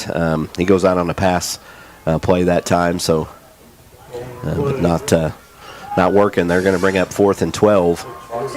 16 seconds left. Seneca has 1 timeout. 9 seconds on the play clock. Now Seneca comes up to the line of scrimmage. Trips to the left. Quarterback in shotgun. 2 backs in the backfield with him. And we have a timeout by Seneca. Their final timeout. We'll take a 30-second break with them. 30 seconds. You listen to Tiger Football 101.7 FM. Somo Sports Radio. Your hometown team for exceptional eye care is Vision Solutions, with locations in Lamar, Nevada, and Webb City. Whether you need glasses, contacts, or medical eye care, Vision Solutions will help you see better and look great. Vision Solutions is a proud supporter of the Lamar Tigers, providing Tiger student athletes with winning edge vision since 1969. Follow them on Facebook or book your eye exam at myvisionsolutions.com or call 682-3301. You're listening to Lamar Tiger Football on 101.7 FM, Somo Sports Radio. And welcome back, Tiger fans. Again, 16 seconds left in the first half. All tied up, 14-14. It is 4th down and 12 for Seneca. Ball on the Lamar 48-yard line. Offense comes back out on the field for Seneca. 3 receivers to the right side, 1 receiver to the left. Looking to pass the ball quick, pass out, and a hitch and pitch. And he's driven out of bounds, but he's got the first down. Yeah, they go to 8, Drew Sherwood, and then he quick lateral to 7, Roman Miller, and he runs with so much power. Luckily, we were able to get him knocked out of bounds. So there's 11 seconds left now. Trips to the right. Here's a snap, looking to pass the ball. Pass is away and incomplete. Again, they go to Clay Davidson at quarterback. Not sure what's going on with 5, but they switch quarterbacks, and he just hasn't had any luck being very accurate. Again, overthrows his intended receiver, number 8, Drew Sherwood. Good coverage over there by number 10, Brady Reeves, the freshman for your Lamar Tigers. Brady came in to start at cornerback when Braden Wolf was injured after the Mount Vernon game, so outstanding play by the freshman. Trips to the left, single receiver to the right. And we have a timeout taken by Lamar, so another 30-second break. In 30 seconds, listen to Tiger Football, 101.7 FM, Somo Sports Radio.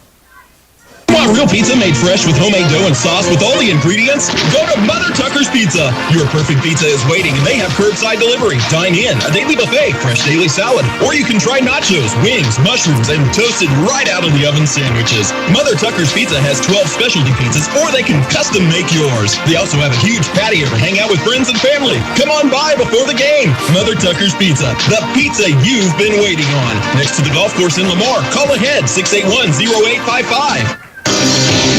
You're listening to Lamar Tiger Football on 101.7 FM, Somo Sports Radio. Last 2 minutes might have taken longer than the first quarter. We've had some pass plays. 2nd down and 10 for Seneca. 1 receiver left, 1 right.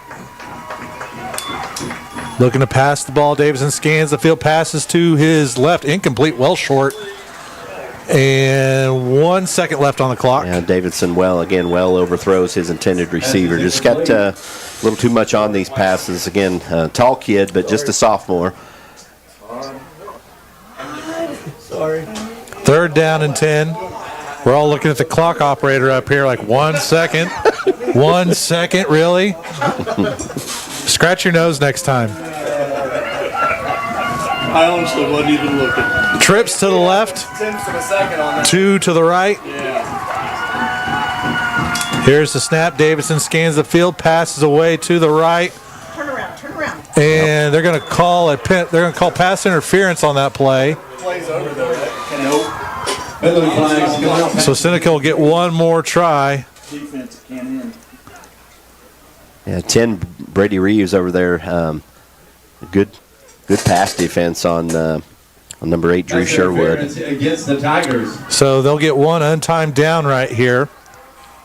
Ball will be on, I think, the 21. That was Davidson's best ball he's thrown so far, but I still don't think he probably would have caught it. A little bit overthrown. Unfortunately, Tigers draw the flag. And so again, one untimed down here. Can't end on a defensive penalty. Tiger stands loud and proud. Trips to the right, single receiver to the left. Here's Davidson scanning the field, passes away, looking towards the end zone. Pass is caught, but they're going to be short at the 4-yard line.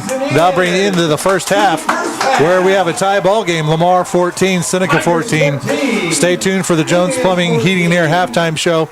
We'll go over stats and a lot more.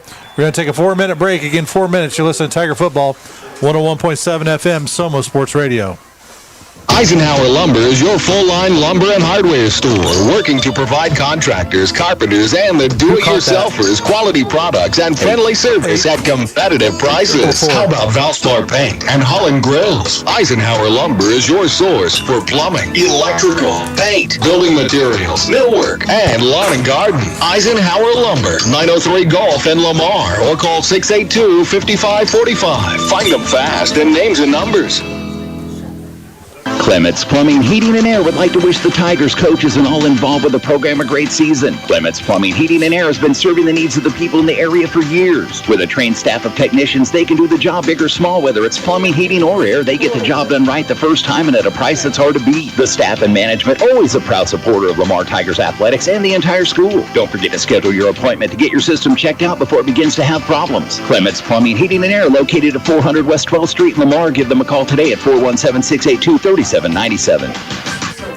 Beardy's Custom and Collision can customize your prize ride. Bring it back from what it was to what it can be, and to any extreme you can imagine. Chopped, lowered, painted, or back to original glory. Beardy's Custom and Collision also does basic to extreme repairs on your everyday driver. If you've had a fender bender or a major crash, They were Beardy's warming both put it of them back up just at like it quarterback at the beginning of was. the game. They work with your insurance too to make sure everything's taken care of. Beardy's Custom and Collision treats your car just like it was their own. East of Lamar on 160th and straight on Highway E. Give them a call, 417-537-0018, or check them out on Facebook. Beardy's Custom and Collision. That's Beardies, custom with a K and collision. Missing that human touch with your bank? Come talk to a real person at Community National Bank and Trust, your local bank that's small enough to know you, yet big enough to offer the best products. Your busy lifestyle requires banking options like mobile deposit and people-to-people pay. With locations in Southeast Kansas and Southwest Missouri, let Community National Bank and Trust keep your finances safe and your spending smarter. Visit mybankcnb.com for a location near you. Community National Bank and Trust, federally insured, locally awesome. Dairy Grill and Chill of Lamar invite you to check out the new DQ app. Explore the menu, order ahead with easy ordering, save with weekly deals, and more. Your go-to app is now cooler than ever. Locate Dairy Grill and Chill on the app and see how easy it is to order your fave eats and treats. Repeat your orders in a flash with one-click reordering, and speed things up with the addition of Apple Pay. Only at DQ. Happy tastes good. At Lamar Bank and Trust, we're proud to be your hometown bank. Lamar's only locally owned and operated bank, serving this community for nearly 100 years. Whether you're managing your everyday banking needs, saving for the future, buying a home, or building your business, we're here to help you every step of the way. Banking with LBT is always a win. Visit LBT today, a better way to bank.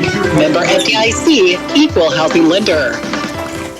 Does your car sound like this? It probably could use some attention. You gotta get it to Gearheads. Gearheads Garage, 206 Northeast 1st Lane in Lamar. Full automotive repairs, bumper to bumper, and full service from the front end all the way to the rear end, even tires. Visit Brian or Leo and schedule your next vehicle maintenance at Gearheads Garage in Lamar. Proud sponsor of Lamar Sports. Check out Gearheads Garage on Facebook. Get your car to Gearheads. You might say they're geared for it. Did you know that a lot of the safety for any automobile rests on your tires? Underinflated or worn out tires can lead to an accident.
That's in the second.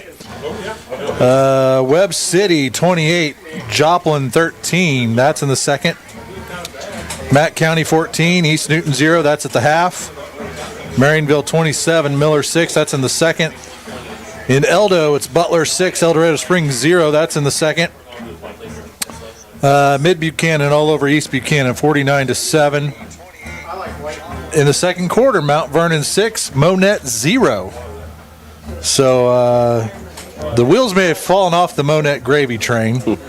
No score shown for Lockwood. No score shown for the Holden Knobnoster. That's one we're trying to keep an eye on, but nothing showing up there. Liberty Mountain View 16, Houston 0. That's showing in the first. No score showing for Jasper. In Nevada, it's Pleasant Hill 12, Nevada 7. In 8-man action, Greenfield 8, Osceola 6. And those are your scores from around the area. And Matt, if you will hit me with the ad read.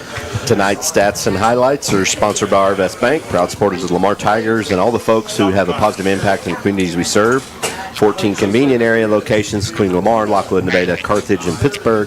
Arvest offers tailored financial solutions that help farms, families, and communities thrive. All right, we're going to start off with the Seneca stats. They're scoring off with that 65-yard touchdown return on the kickoff after Lamar's first score. And then in the second quarter, pass to Graham for 14 yards for a touchdown. Extra point was good on both of those. Rushing-wise, Miller has 2 for 3 yards, averaging 1.5 yards. Laughlin 1 for 3, so a 3-yard average. Haynes 2 for 46 for 23-yard average. Davidson was sacked once for -2. And so as a team rushing, you're holding them in check there. 6 carries, 50 yards, but they are averaging 8 yards on those carries. Passing-wise, 5 for 9 for 72 yards, 1 touchdown, no interceptions. So 72 yards of passing. They do have 3. Let's see here. No, one of those was Lamar. That's penalties for the game. So Seneca's had 2 penalties. They've had a holding penalty and a false start.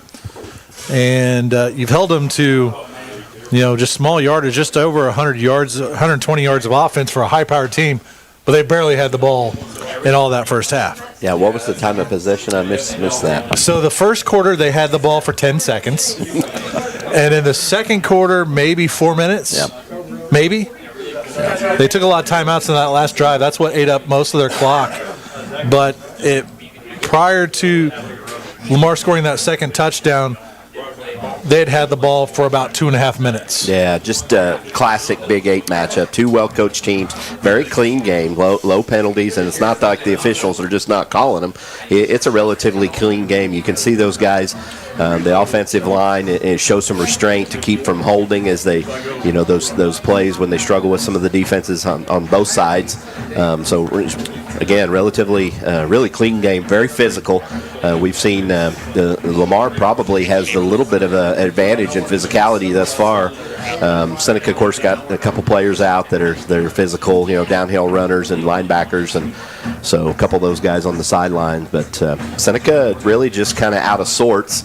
And they're not full strength, not 100% by any means, but yeah, certainly back on their heels. They certainly probably didn't predict to be tied at halftime against 5-3 Tigers. I'm going to make this statement before we get to Lamar stats.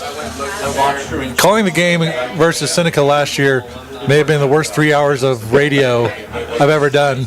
Whenever we had about 10 starters on the sideline, didn't have much to play for that game, and Seneca beats you 57-7. Yep. You just had to go find things to talk about. Yep.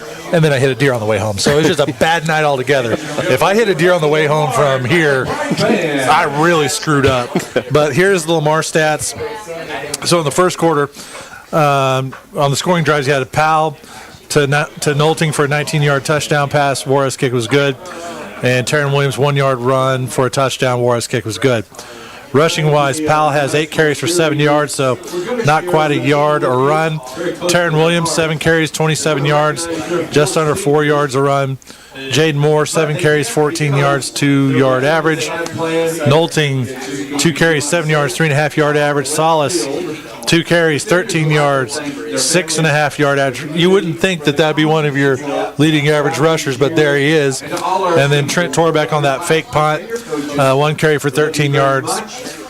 So as a team, 27 carries, 81 yards, averaging 3 yards a carry. So it's just running, and here's a ball of dust, and we're going to push you forward, and that's just how we're going to do it. And the key thing, too, there's 6 guys carrying. 6 guys carrying. One of them that hardly ever gets the ball, and he's our biggest yard per carry average. And then passing-wise, Powell, 1 attempt, 1 completion for a touchdown. That's very Lamar-esque, classic Lamar when you look at a half of stats. And then not to forget, on that first drive, Nolting had that 39-yard kickoff return to set up in Seneca territory right away. He's got 62 yards in returns. Lamar does have 1 holding penalty for about 10 yards. There's no turnovers by either team. And again, the first half was done in, 45 minutes or so, 45, 50 minutes. So clean ball game played by both sides. And those are your stats so far for the Mother Tuckers hit of the game. There really hasn't been just any jarring hits. But when you look at the Redneck Outdoor play of the game, a couple that stand out. Yeah, Torbeck's fake punt, that was important. But the Waylon Nolting touchdown reception, good pass from Powell, but Nolting had a lot of work to do and was able to get himself in the end zone following a good block by Trent Torbeck for that first score. And so those are your halftime stats brought to you by Arvest. And so far, the play that's in the running for the Redneck Outdoor play of the game. We've got about 12 minutes till second half action. We're going to go ahead and take another break. We're going to take a 4-minute break. Again, 4 minutes, you're listening to Tiger Football, 101.7 FM, Soma Sports Radio. The management staff and all employees of Redneck Outdoors, one of the Barton County area's largest employers, would like to wish the Barton County area teams a great year. Redneck Outdoors is always a supporter of area student athletes, band members, cheerleaders, and the entire school system. It takes a lot to create a winning team, and Redneck Outdoors would like to recognize everyone involved. Redneck is always looking for qualified applicants for employment and is proud to support the Barton County area's workforce. Redneck offers competitive wages, health benefits, 401k, as well as an employee stock ownership program. You can apply at 1705 Gulf, Lamar, Missouri, or call 417-682-1927. Redneck Outdoors, nationally known, locally owned and operated. Proud to be a part of Barton County. Redneck is an equal opportunity employer. Some things in life you can just rely on, like the comfy fit of a favorite pair of jeans and the tried and true performance of a new home comfort system from Rude. So here's to reliability, built into everything we do. Rely on Rude. Get reliable year-round comfort with a new HVAC system installed by the pros at Jones Plumbing, Heat, and Air, the local team you can rely on because the best is not too good for you. Give them a call at 682-2780 and find them fast in names and numbers. Bearded Bee Coffee Company was born to share the joy of incredible coffee with the world. Bearded Bee works directly with small farms to bring you the highest quality beans while making sure the hardworking farmers are paid a fair price. No matter your position in life, we invite you to experience what coffee was intended to be. Bearded Bee, located across from the old Blue Top, the only local roastery in Lamar. Try one of our signature selections and see what everybody's talking about. Order online and pick up at the coffee spot. Second location coming soon. BeardedBeeCoffeeCompany.com. McDonald's of Lamar is proud to be a supporter of all area athletes and students. McDonald's of Lamar is proud to be members of the Lamar community. And whether you dine in or drive through, they strive to give you the best and most courteous service around. McDonald's of Lamar. Make them your first stop before each game and check out their full menu of great food, drinks, coffee, and ice cream. McDonald's of Lamar, proudly supporting the Lamar community. Your hometown team for exceptional eye care is Vision Solutions, with locations in Lamar, Nevada, and Webb City. Whether you need glasses, contacts, or medical eye care, Vision Solutions will help you see better and look great. Vision Solutions is a proud supporter of the Lamar Tigers, providing Tiger student athletes with winning edge vision since 1969. Follow them on Facebook or book your eye exam at myvisionsolutions.com or call 682-3301.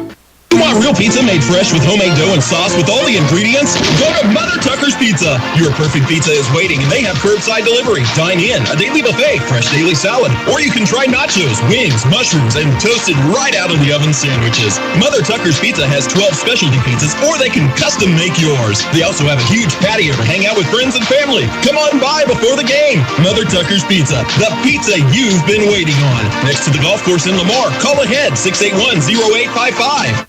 It's Friday Night Lights in Lamar, and the Tigers are driving down the field. But you know what's even better than a touchdown? Getting into your dream home with a mortgage. That's a win every time. I'm Nathan Mayberry with USA Mortgage, and just like the Tigers, I've got a game plan. We'll get you across the goal line into a new home. So whether you're buying, refinancing, or just want a strong financial offense, call me, Nathan at USA Mortgage. NMLS 256722, USA Mortgage NMLS 227262, Equal Housing Lender, not an offer to lend. Subject to approval and additional terms apply. You're listening to Lamar Tiger Football on 101.7 FM, Somo Sports Radio. And welcome back, Tiger fans, to the Jones Plumbing, Heating, and Air halftime show. And since I last said the scores, Monette's already scored twice. So they lead Mount Vernon now 14-6. So the high-powered offense is back. Seneca will be receiving the ball to start off the second quarter. Again, districts will start next week. Lamar will be hosting at least the first, should be 2 weeks here at TMO. Unless Knob Noster does some magic for us, then that third game would be up in the Holden area. So north of here, marching your way towards Kansas City, and then they'll jaunt out in the country to get to the home of the Holden Eagles. Yeah, if we had a little luck and the Tigers are able to pull out a win tonight and maybe get some help from Knob Noster or Holden, were it to be, we would actually get a bye next week. But again, we'll have to trying to pull up the Holden live stream and not having much success just yet. But anyway, no score in that game that we know of. Trying to keep up with that as well. Tigers are made their way back on the field, and Seneca is starting to march their way out here as well. So not much else to update you on, so we're going to go ahead and take another break to thank our sponsors. Bring this broadcast to you each and every week. So we're going to take another 3-minute break. In 3 minutes, you're listening to Tiger Football, 101.7 FM, Somo Sports Radio. Farming is a competitive business, which is why the 4-state farmers entrust their grain handling to Brandt, like Brandt's Field grain belts, capable of moving up to 14,000 bushels per hour. These belts are the most efficient in their class, saving you time and money. Our full line of augers, belts, carts, and vacs gets the job done every time. So if you're looking for an advantage at harvest time, get yourself some worry-free performance from Brandt and lead the field. Check out Seton Farm at their new location at 33 Northeast 1st Lane, just north of McDonald's in Lamar. Check them out online at SetonFarm.com or give them a call at 417-682-6465. Hi, Tiger fans. This is Kevin from Bull Insurance Agency. Just like you, we are proud to support our Lamar Tigers. I want to take a moment to thank all the coaches, assistants, parents, and everyone involved that invests in our kids and community. From youth sports to high school, your commitment to our players is appreciated. Just like the Tigers, my team at Bull Insurance Agency will work hard to protect what matters most to you. So stop by or visit us online at bullinsuranceagency.com. Does your car shake, rattle, and roll? Barely? Then it's time to see the auto specialists at Stevens Automotive. At Stevens, they have the experience to diagnose your car and get it back to running smooth the way it should be. At Stevens Automotive, they can handle engine repairs, transmissions, brakes, oil changes, air conditioning, you name it, they fixed it. Stevens can get you back on the road with a smile on your face and money left in your pocket. Stop by and have Gary take care of all your automotive needs and grab a cup of coffee. 300 West 12th Street in Lamar or call 682-3371. Have a great year, Tigers, from Stevens Automotive. McDonald's of Lamar is proud to be a supporter of all area athletes and students. McDonald's of Lamar is proud to be members of the Lamar community. And whether you dine in or drive through, they strive to give you the best and most courteous service around. McDonald's of Lamar. Make them your first stop before each game and check out their full menu of great food, drinks, coffee, and ice cream. McDonald's of Lamar, proudly supporting the Lamar community. The management staff and all employees of Redneck Outdoors, one of the Barton County area's largest employers, would like to wish the Barton County area teams a great year. Redneck Outdoors is always a supporter of area student athletes, band members, cheerleaders, and the entire school system. It takes a lot to create a winning team, and Redneck Outdoors would like to recognize everyone involved. Redneck is always looking for qualified applicants for employment and is proud to support the Barton County area's workforce. Redneck offers competitive wages, health benefits, 401k, as well as an employee stock ownership program. You can apply at 1705 Gulf, Lamar, Missouri, or call 417-682-1927. Redneck Outdoors, nationally known, locally owned and operated. Proud to be a part of Barton County. Redneck is an equal opportunity employer. You're listening to Lamar Tiger Football on 101.7 FM, Somo Sports Radio. And welcome back, Tiger fans. Wrong company. To the Jones Plumbing Heating Air Halftime Show. Your local Rude dealer. We're just hitting the 3-minute reset right here, so we'll have second half action in 3 minutes. Again, let's hit up Score Stream and see if anything else is updated for us on that end. Looks like it is halftime in Holden, but they're not posting a score here yet. All right, so at Palmyra 14, South Shelby 6. At halftime, good Lord, Blair Oak 62, Southern Boone 3. 62 points and a half that's giving somebody the business right there. Bowling Green 30, Mark Twain 6. Brookfield 8, Merceline 7. Fairgrove 14, Stratford 7. Warsaw, well, they're giving Pleasant Hope the business, 59-0. They're trying to see who can boat race each other the most. As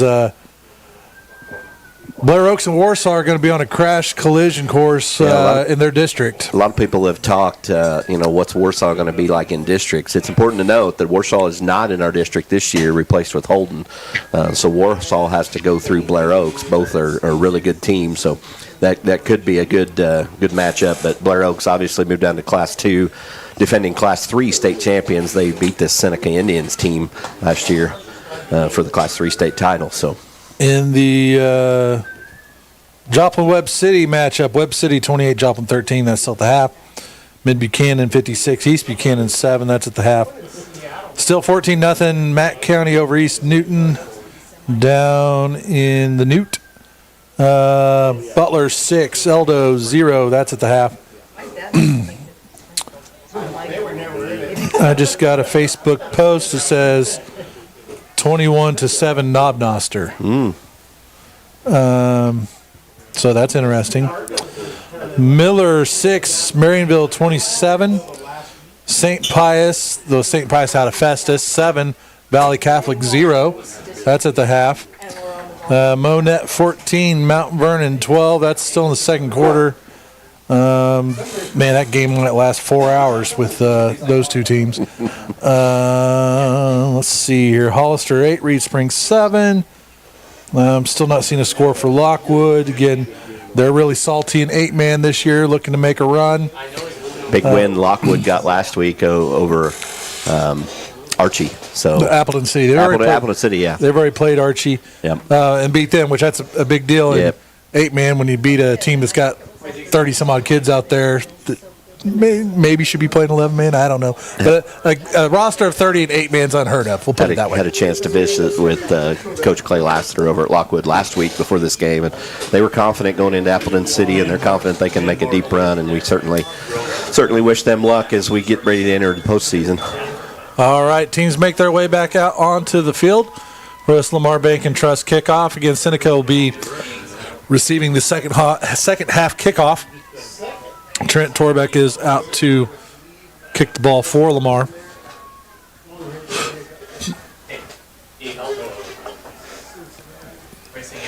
Yeah, again, tied up at 14 here at the Thomas M. Sullivan Stadium.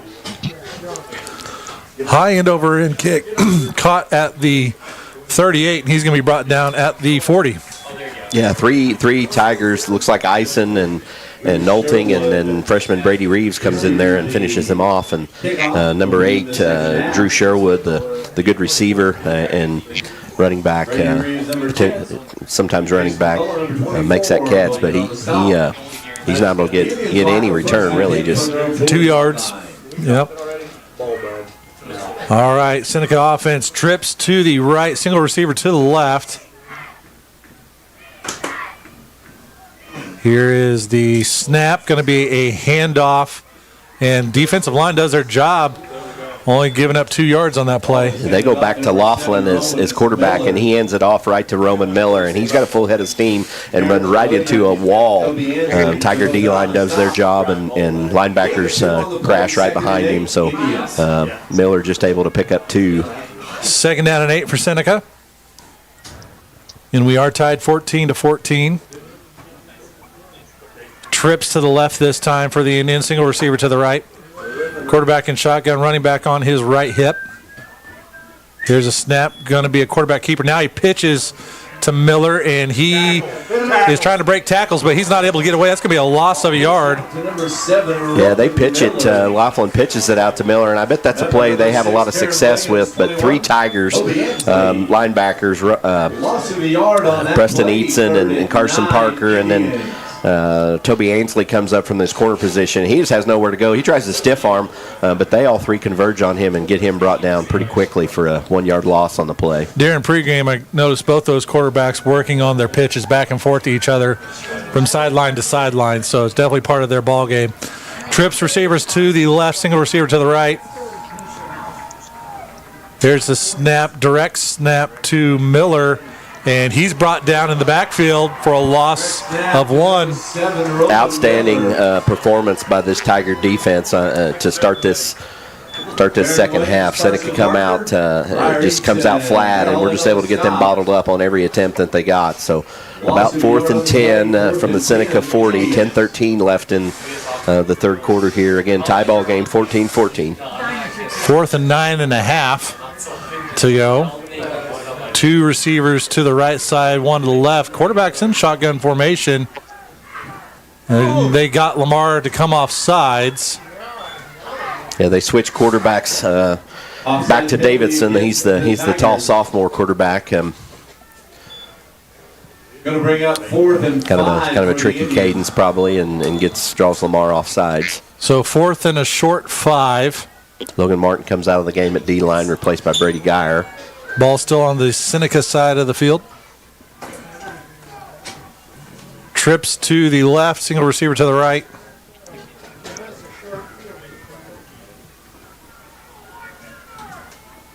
Here's the snap, going to be a handoff and a reverse.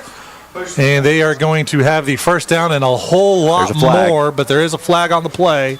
Penalty flags come out. And Carson Parker says, no, sir, that one's coming back. Yeah, he had a big wide berth there on the right side, kind of a wide open field. But there's a reason he had a wide open field as Seneca gets flagged for the holding. No, holding maybe hits the Indians on the plate.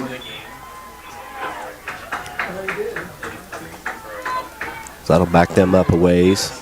Ball is on between the 38 and 39. They're showing punt. Bring the punt team in. Not sure who their punter is. 4th and 11. Here's a snap. The punt is away. Ainsley fields it near the 30. Looking for some blocks, trying to get around the right side. There is a penalty flag on the play. Penalty flags come out.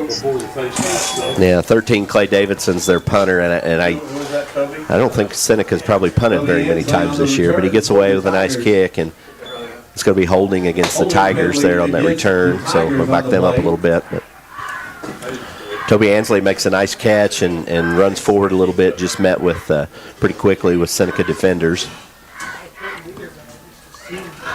So that'll put Lamar back to the 31, where it'll be first down and 10. But, hey, you kept Seneca out of the end zone on the first possession of the second half. We'll take it. Let's try to get another long, methodical drive here to cash one in. 2 receivers to the right. Knowlting in the slot. Going to be another quarterback keeper by Powell, trying to get around right side. Gets a great block by Taryn Williams and crosses midfield. Clayton Powell just sees an opening around the outside. I think that's a regular kind of a end around there, but he sees an opening out towards the sideline and cuts out there and makes a nice run. Again, Taryn Williams sealed that block off and gave him a lane to run up along the sideline. Yep.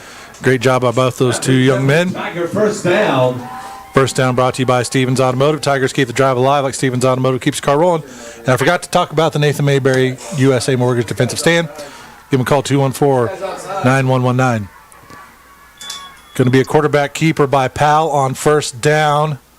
And he's going to make his way up to the 46 before they blow this one dead.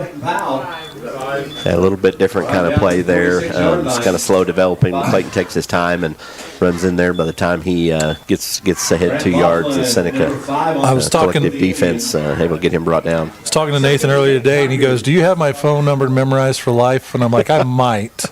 I just might." Yeah, sorry, Nathan, we haven't got to have any more defensive stops. Seneca offense is pretty good. So 2 receivers to the left side of the formation for the Tigers. Powell and shotgun. Second down and 8. Going to be another quarterback keeper trying to get around that left side. And he's going to dive forward for 1 yard. Yeah, he'll just get one and just goes around the left-hand side. And the Seneca defense starting to stiffen up a little here. So brings up 3rd and 7. Kind of wondering why we haven't mixed in that wishbone a little bit here. Has given Seneca a lot of fits in the first half.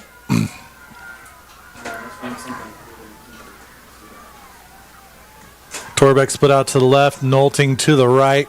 I want to get more yards than 2 right there. Powell looking to pass the ball, passes away, caught by Torbeck. That's going to be good enough for a first down as he makes his way to the 33. Yeah, Torbeck's lined up out to the left wide and just runs a really good route, cuts straight forward and then makes a quick cut to the inside and Powell throws a nice ball, hits him right in stride, and he's able to pick up a good gain, first down, and then some. First down brought to you by Stevens Automotive. Tigers keep the drive alive like Stevens Automotive keeps your car rolling. First down and 10. Torbeck split out wide to the right. Nolting in the slot on the right side. Going to be a quarterback keeper by Powell. Trying to find a place to run. He's able to lunge forward for 2 yards. Yeah, he follows looks like he's going to follow a blocker to the outside and then quickly cuts it back inside and dives forward, and a good 3 yard gain on the play, or 2 yard gain. Ball on the 31. Second and 8, Tigers. Second down and 8, 6:18 left in the third quarter, all tied up 14-14. But your Tigers are driving. Torbeck split out wide to the left, Nolting to the right. Now they're going to go under center.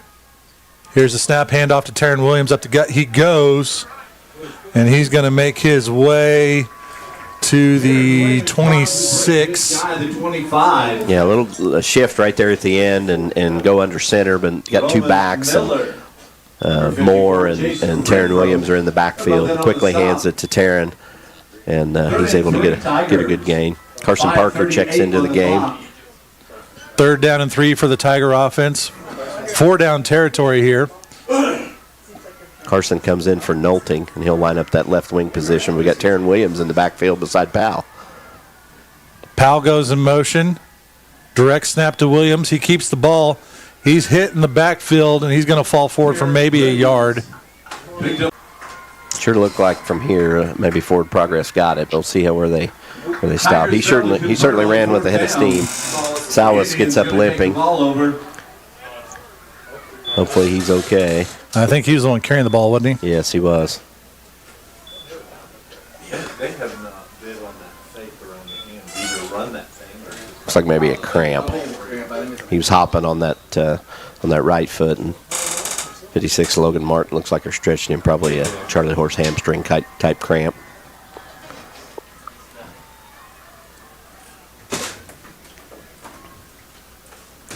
So that's a turnover on downs by the Tigers. Training staff comes to work on sauce. We're going to take a 30-second break. Again, 30 seconds to listen to Tiger football. Actually, no, we're going to stay right here. They picked him right up.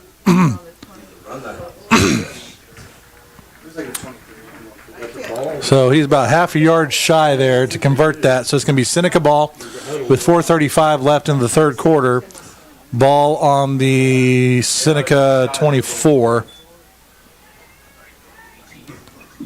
Trips receivers to the right, one single receiver to the left. First down, 4:35 on the clock. Here's the snap. Going to be a quarterback keeper by Davidson.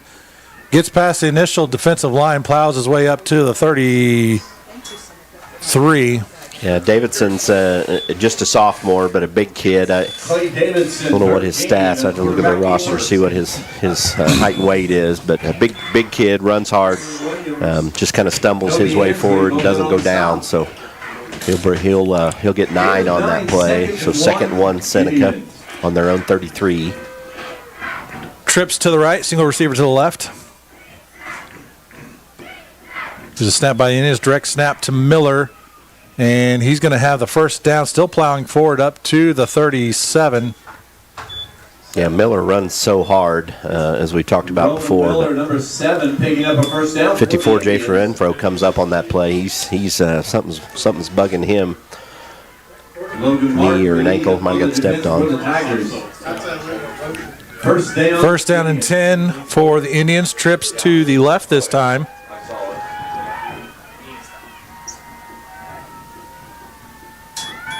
Going to look to pass the ball. Davidson scans the field, passes away, and it is too long. Yeah, just again, Davidson looks more the prototypical quarterback than what we've seen out of 5, Brent Laughlin, but not having trouble with his accuracy tonight. You can tell he's got a big, strong arm and throws a good ball, but he's just been way off on trying to hit his receivers. He had 8. Drew Sherwood kind of open right up the middle and just overthrew him by about 5 yards. Say Blaze Graham was out there too. What a name for a wide receiver, Blaze. Trips to the left, single receiver to the right. Receiver goes in motion left to right, going to be a handoff to the receiver. The Tigers are able to gobble that one up after just a 1-yard gain. Yeah, no fooling. Two Tiger.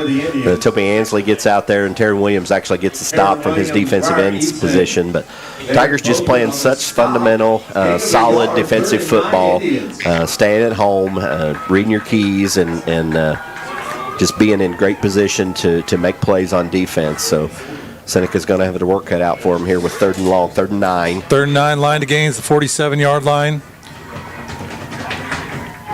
Single receiver out to the left, 1 to the right. Now he goes in motion. They're bringing everybody in tight to the 5, line. And they get 5 Laughlin back in at quarterback. And he's going to look to pass the ball, scan the field, a little bit of heat on him. Passes away and short and incomplete. Yeah, Seneca's passing game just not working very well for them tonight. Of course, their starting quarterback, Brody Probert, is who they're used to. So neither one of these guys have played just a lot of quarterback this year. And Seneca in position, Tiger defense has put them in position to need to pass on some of these plays. And unfortunately for the Tigers, they're just not able to get it done. But credit the Tiger defensive line and linebackers for putting the pressure on those quarterbacks as well, and the D-backs keeping those good wide receivers defended. Another defensive stop brought to you by Nathan Mayberry and USA Mortgage Bank. High snap on the punt, but he does reel that in. Nice punt. Caught by Ansley. He must have his knee down, so he didn't call fair catch, but it's going to be down at the 30. Toby Ansley on the punt. Still eating up clock. 2:33 left in the third quarter. Still a tie ball game here at the Thomas M. O'Sullivan Stadium, Scott Bailey Field. Your Lamar Tigers 14 and the number 1 ranked Class 3 Seneca Indians 14. So great ball game so far. Tiger offense makes their way up to the line of scrimmage. Got the Holden game up finally, and it's still 21-7. Rom Noster leads Holden. So going to be a quarterback keeper by Powell, and he's going to get about 2 yards on first down. Yeah, not much doing there. Powell's fakes a handoff to Nolting and then dives forward and picks up a couple. Landon Hartje, 54, Jace Renfro. They're both in on the stop. Gain of 2, 2nd and 8, Tigers. Nolting split out to the right, Torbeck to the left, Powell in shotgun. Knowlton goes in motion left to right. Going to be a handoff now, reverse to Torbeck. Torbeck looking to pass, passes away, trying to hit Taryn Williams, but passes incomplete. Yeah, kind of a double reverse or a reverse play there, and Trent Torbeck ends up with it. And he gets it a little deeper back in the backfield than I think what he had planned on, and Taryn Williams was open, but it was just a challenge with the way Trent got the handoff. Just wasn't able to make the throw accurate enough. So Tigers fortunate their pass was, like you said, short of where it needed to be, and there were a couple of backers there for Seneca, and it just kind of fell in between them. Yeah. Torbeck split out to the right, Knowlton to the left. Knowlton goes in motion left to right. Going to be a handoff to Knowlton, kind of bobbles the ball, and he's going to be brought down just after a 1-yard gain. Yeah, Brady Geyer makes a good block out there on the edge, but number 5, Brent Laughlin, that also plays quarterback tonight for the Seneca Indians, just out there from his corner position, able to come up and get the Tigers stop. So Trent Torbeck will line up in the backfield to punt. Worst offensive possession for Lamar so far this evening. 3 and out with a quick punt here. Hardly took any time off the clock. Torbeck on in punt formation. Punt is away. Good punt over the head of the return. Nope, he's able to get it. It's a good job by him going back. And he's going to be brought down at the 39. So about a 9-yard return. Number 4, Blaze Graham, is the one that gets the reception there. And Toby Ainsley had a bead on him, and he was right there, but Graham able to break that tackle, and Jaden Moore's able to come up next in line and get him brought down. So Seneca will start from their own 38. 1st and 10, again, 14-14 tie ball game. 1:05 left in the third quarter. 1 receiver left, 1 right. 2 backs in the backfield, quarterback and shotgun. Here's a snap, going to probably be a pitch, and that is a pitch out to Miller, and he gets around the right end. Trucks a Lamar player, still on his feet, run down the sideline. Let's see where they say he stepped out of bounds.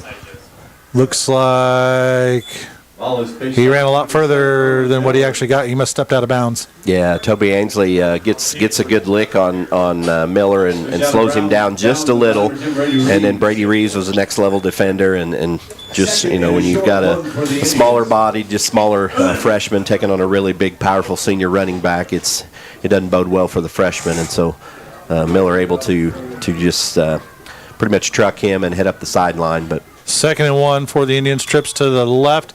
Going to be a handoff to Miller. He gets past the defensive line of scrimmage and past the backers at the 40 and finally brought down at the 34. Yeah, Roman Miller getting some momentum here, showing his power. And when he gets a full head of steam, he is very difficult to tackle. Big, strong kid. 19-yard gain when they needed 1. Indians pick up a first down, ball set. So less than a minute left in the third. Still a tie ball game, but Seneca is starting to march down the field here a little bit. Trips to the right for the Indians, single receiver to the left. 13 Davidson in at quarterback with Miller on his left. Going to be fakes the pitch. Davidson, there is a flag on the play coming from the side judge. Penalty flags come out. Play Davidson on the keeper. And it's going to be against Seneca, it looks like. We have sideline warning. Seneca. Warning against the Indians. That's not a penalty, is it? So sideline warning, not a penalty, but they'll replay the. The down counts. So they'll get the gain. So he made his way to the 36. Bring up 2nd and 2. 26. Miller and Davidson in the backfield. Trips right. 1 receiver left. And they're handed to Miller, and he bowls his way forward. Gets right through the line, and Toby Ainsley there to try to make the stop. Miller just too powerful. Able to run him over and get the first down. So that'll get Seneca right at the red zone, and that's going to bring it in to the third quarter. Still tied 14-14. The fists go in the air for Lamar faithful. We're going to take a 30-second break. Again, 30 seconds. You listen to Tiger Football, 101.7 FM, Somo Sports Radio. Lamar Bank and Trust, we're proud to be your hometown bank. Lamar's only locally owned and operated bank, serving this community for nearly 100 years. Whether you're managing your everyday banking needs, saving for the future, buying a home, or building your business, we're here to help you every step of the way. Banking with LBT is always a win. Visit LBT today. A better way to bank. Member FDIC, equal housing lender. You're listening to Lamar Tiger Football on 101.7 FM, Somo Sports Radio. And welcome back, Tiger fans, to the TMO for the final regular season game, and it's a good one. Entering the fourth quarter, Lamar 14, Seneca 14. Not sure what's going on, but Jackson Byers has been out of the game for the Tigers on defense. He's typically a defensive tackle and plays tight end for the Tigers on offense. So he's not been in on defense the last several plays. So both teams make their way up to the line of scrimmage. First down and 10 from the 20 for the Indians. Trips to the left, single receiver to the right.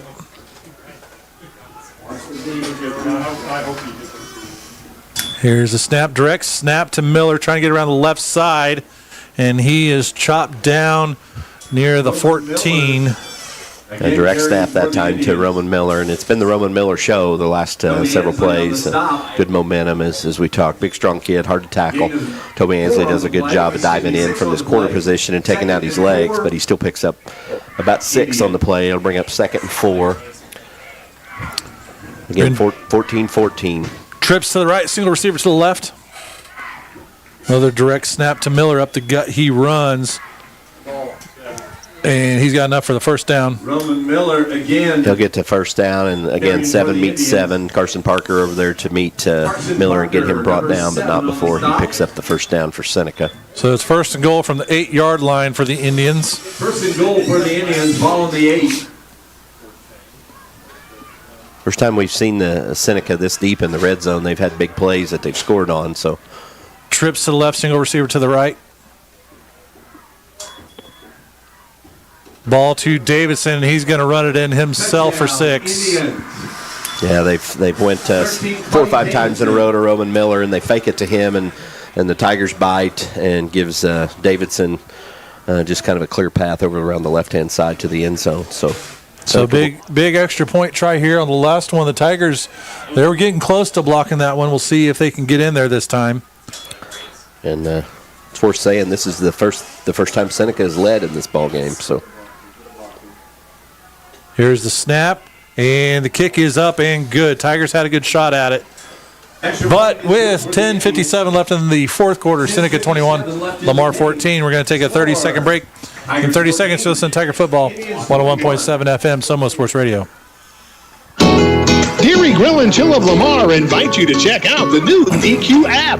Explore the menu, order ahead with easy ordering, save with weekly deals, and more. Your go-to app is now cooler than ever. Locate Dairy Grill and Chill on the app and see how easy it is to order your fave eats and treats. Repeat your orders in a flash with one-click reordering, and speed things up with the addition of Apple Pay. Only at DQ. Happy tastes good.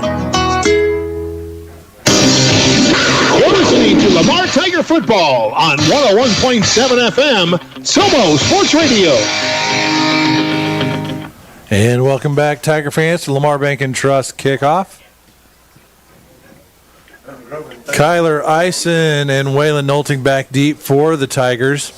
Although Seneca has been content to have pooch kicks the past couple times that they have kicked off. Knob Noster still up on Holden, 21-7. That one's just at halftime? Or did you go backwards there? Must have went backwards a little bit, yeah. And here is the kick. It is caught around the 28-yard line by Nolting, and he makes his way up to the 39. On the kick return. I believe in our offense.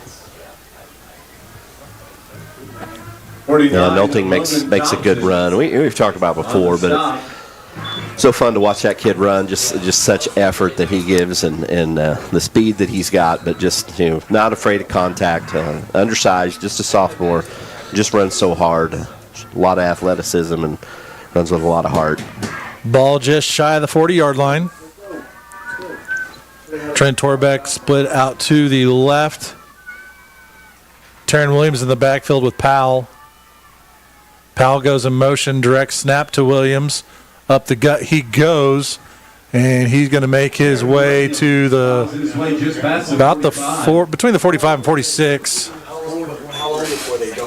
Bring in Carson Parker to line up the wingback with Jaden Moore, and got Taryn and Clayton in the backfield, and last minute there, Powell goes in motion. One of these times we may see, we've seen Taryn Williams throw the ball before. It'd be kind of a unique wrinkle if we saw that. But same formation, this time Torbeck out to the right though. And Powell goes in motion once again. Going to be a quarterback keeper by Williams. He gets past the 50 to the other side of the field to the 44. Good run, but there's a flag on the play. The 45. Penalty flags are out. Holding on Lamar. Is a call against the Tigers. Again, another good play design to just kind of a flip the field from the play that we ran last time, but Taryn kind of does the same thing and would have been well into the first down, but Tigers flag for holding. Ball is going to be on the 37. Second and 13 for the Tigers.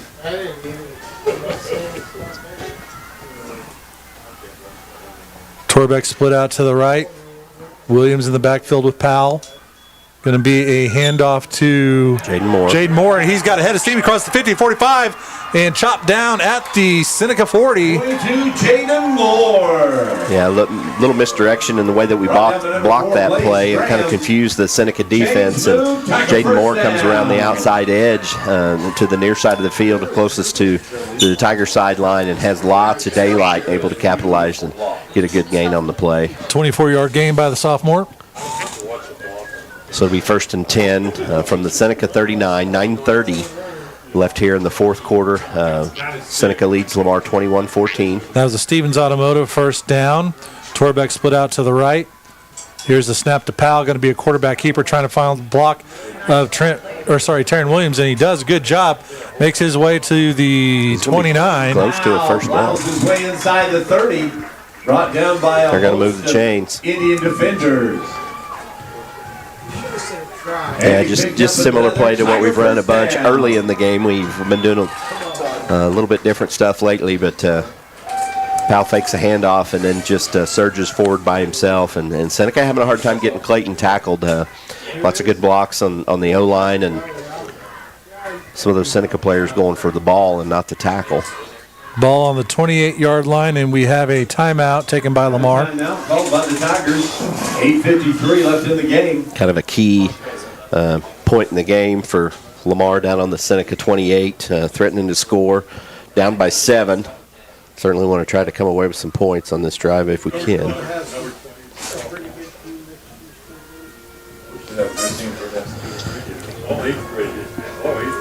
Go ahead and chat for a second while I update these stats. ChatGPT got a little dumb on me here. Yeah, we use AI. Kevin told me early in the season, I think I'm going to use ChatGPT and we'll do this, and then it'll give us a nice report at halftime. Most of the time it's worked really good. Talking about a Seneca coach, Cody Hilburn's been there in his 5th season, and a crazy 53-9 in those 5 seasons. Very similar to Coach Bishar. I don't know what his record is, but it's going to be very similar. All right, now we're caught up. 1st down and 10 for the Tiger offense. Torbeck split out to the right. Powell in shotgun, going to be a handoff to Carson Parker. He's gobbled up in the backfield, but he's able to get free and make his way up to about the 26 on a second effort. Yeah, Parker takes that handoff, and there's some pressure comes through a blitzer and gets his arm on Carson Parker, but we know Carson's he's got some strength to him as well. Good hard runner, and he's leaning forward the whole time, and just that momentum able to capitalize on it and go forward and still pick up 3 in what could have been a big loss. 2nd and 7 for the Tiger offense. Torbeck again split out to the right. Williams and Powell in the backfield.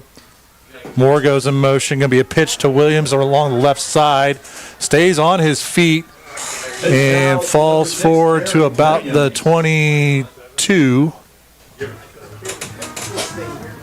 Yeah, Williams takes that handoff and around the left-hand side and Ball set does a nice job with a good gain. 3rd down and 4 for the Tiger offense. 2-down territory for them. Just under 8 minutes left in this ball game. Seneca leads 21-14.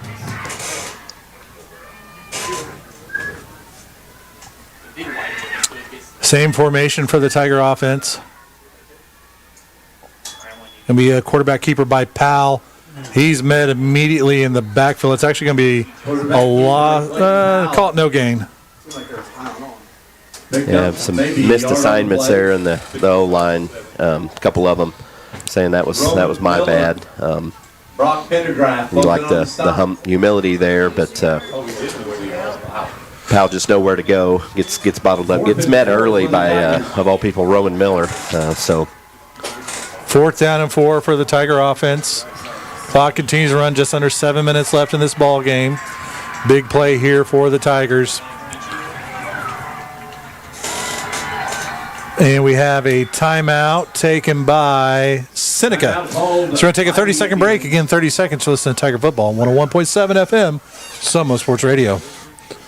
Bearded Bee Coffee Company was born to share the joy of incredible coffee with the world. Bearded Bee works directly with small farms to bring you the highest quality beans while making sure the hardworking farmers are paid a fair price. No matter your position in life, we invite you to experience what coffee was intended to be. Bearded Bee, located across from the old Blue Top, the only local roastery in Lamar. Try one of our signature selections and see what everybody's talking about. Order online and pick up at the coffee spot. Second location coming soon. BeardedBeeCoffeeCompany.com.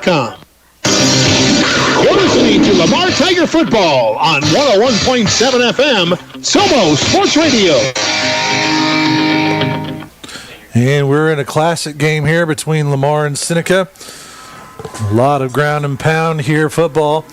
Tigers find themselves on 4th down and 4. Trent Torbeck split out to the right. Williams and Powell in the backfield. Moore goes in motion, looking to pass the ball, passes away to Torbeck. Caught! Pass is caught for a 1st down on the slant to Torbeck up to the 14. Yeah, Torbeck lines up in his normal position out there, and this time instead of going forward, he just slants immediately to the left, and another just quick, really good pass by Clayton Powell puts it right on the numbers, able to make that catch and pick up the 1st down.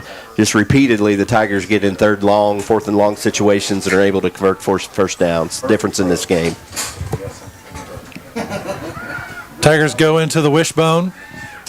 Going to be a handoff to Moore. And there's a late flag that comes in. More on the carry. Flags come out. Got some extracurriculars going on Lamar. Roman Miller and Taryn Williams mixing it up a little bit.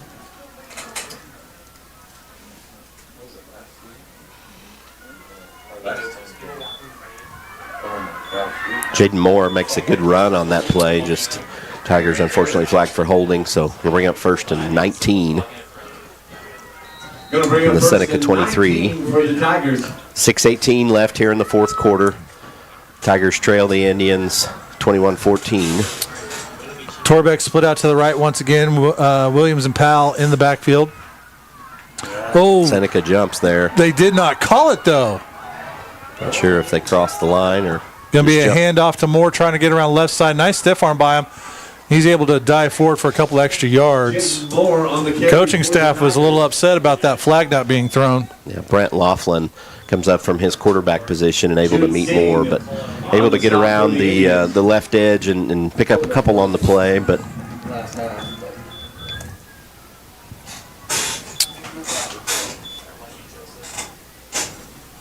looks like they're just going to give him one, so it'll be 2nd and 18 on the Seneca 22. 5:29 left in the 4th quarter. Torbeck split out to the right once again.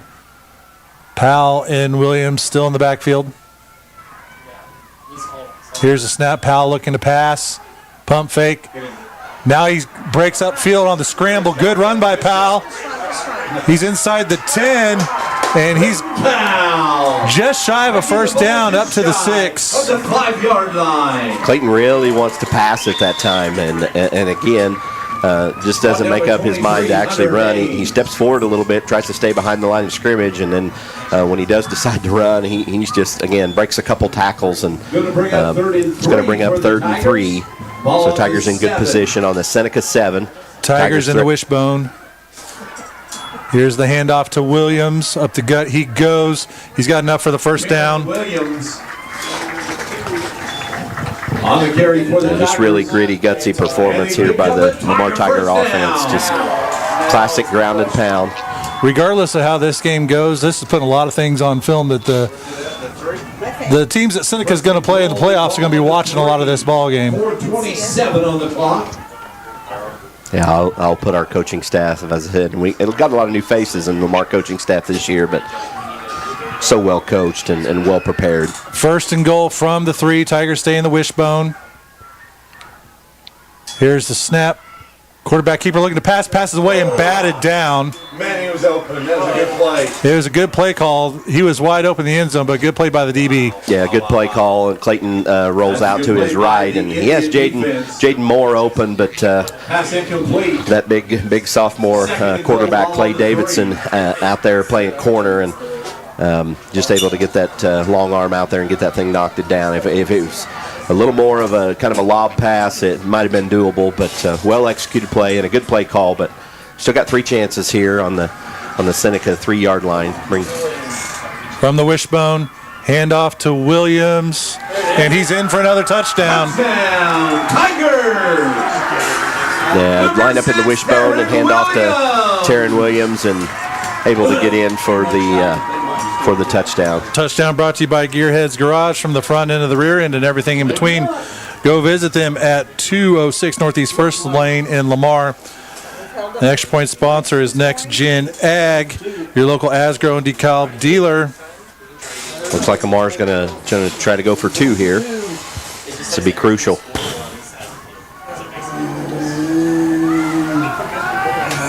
Come on, boys. They're in the wishbone. Big play here. And we have a flag. Is that on there? Nope, flag. And we have false start on Lamar. False start against the Tigers. That'll change it. Be Shore puts the 1 in the air, so we'll see Chris Juarez come in for the extra point. Regular conventional PAT.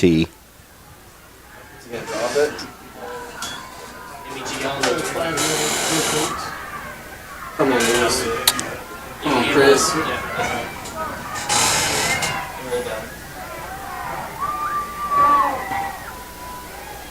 Here's the snap. Kick is a high one, but it flows through. That thing, I don't know if that ball ever made a revolution end over end. It was just a lame duck up in the air, but it's good for the extra point. I didn't want to jinx Chris, but that's 9 PATs in a row. He was 6 for 6 last week, just a sophomore, and of course, Chris, part of the outstanding Juarez kicker family tree. Kicking dynasty for your Lamar Tigers. Started with Juan back in senior in that 19 season, and then went to Jose the last 3 or 4 years, and then Chris came in last year as a freshman. So those boys are kind of stair-stepped 4 years apart, and so it gives us about 12 years worth of Juarez kickers in the Lamar Tiger Brotherhood. And they've all been really good.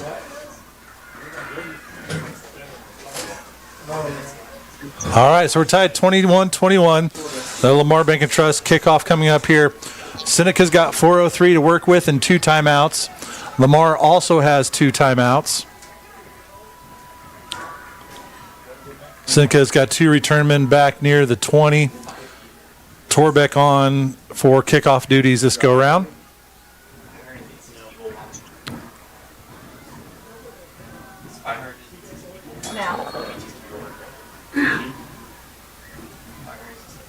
Ball on the ground, kicked out of bounds. Goes out at the 37. And give Seneca a little better field position than really what we like. 4:03 left in the 4th quarter. Yeah, but you also don't want to put it in the hands of their playmakers with a head of steam to run, because exactly. we've already seen what's happened in this ball game. Exactly right. So they will get the ball at the 42.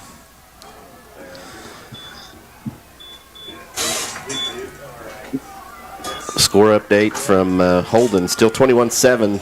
7:23 left in the ballgame up there. So trips to the right, single receiver to the left.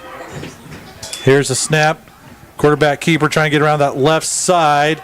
And good pursuit there by the Tigers for, Clay Davidson tries to get around. Call it, if anything, half a yard. We'll call it 1 yard run.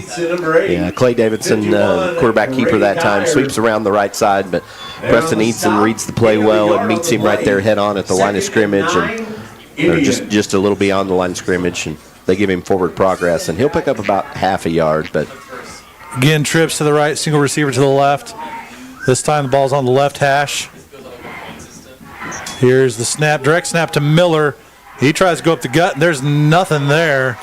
He makes his way up to the 45, and that's it. Lewis Salas just meets Miller right at the line of scrimmage and gets him stopped. Kind of a tricky play. They line up Miller right beside Davidson there in the backfield and snap it directed a little bit off to the right to Miller, and so he's got a 3-4 yard head of steam, but Lewis Salas and the rest of the Tiger defensive line just meet him at the line of scrimmage. And 3rd and 7 for the Indians. Trips to the right, single receiver to the left.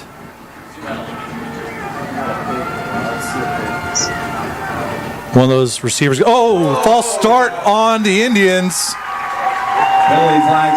Yeah, the big right guard, number 74, jumps well ahead of schedule before the ball snapped, and so big crucial mistake by the Seneca Indians. You don't see that very often, but 5 yard penalty going to bring up 3rd and 12. We'll sure take it at this point in the ball game. 3rd and 12. They come up to the line of scrimmage quick on this play.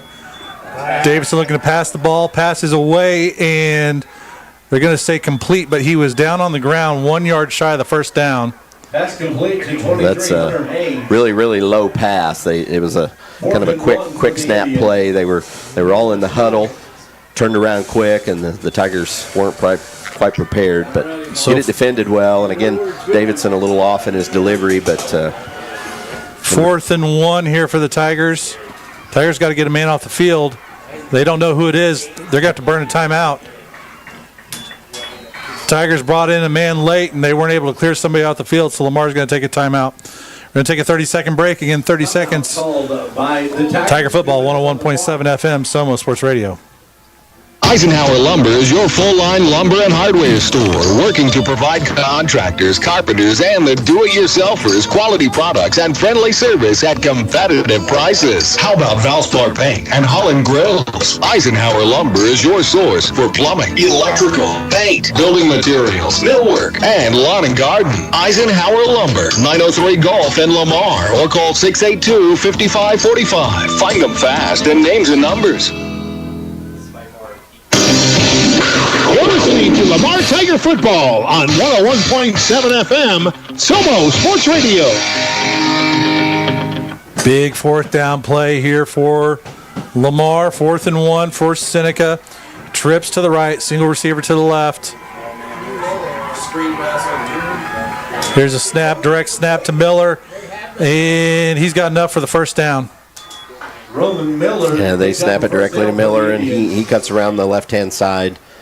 Just so powerful and fast as well.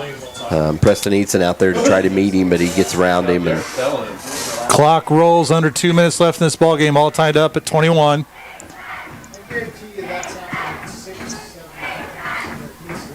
How about a pick six? I'd take it. That would sound great right about now. That's conceivable. Single receiver left, one to the right.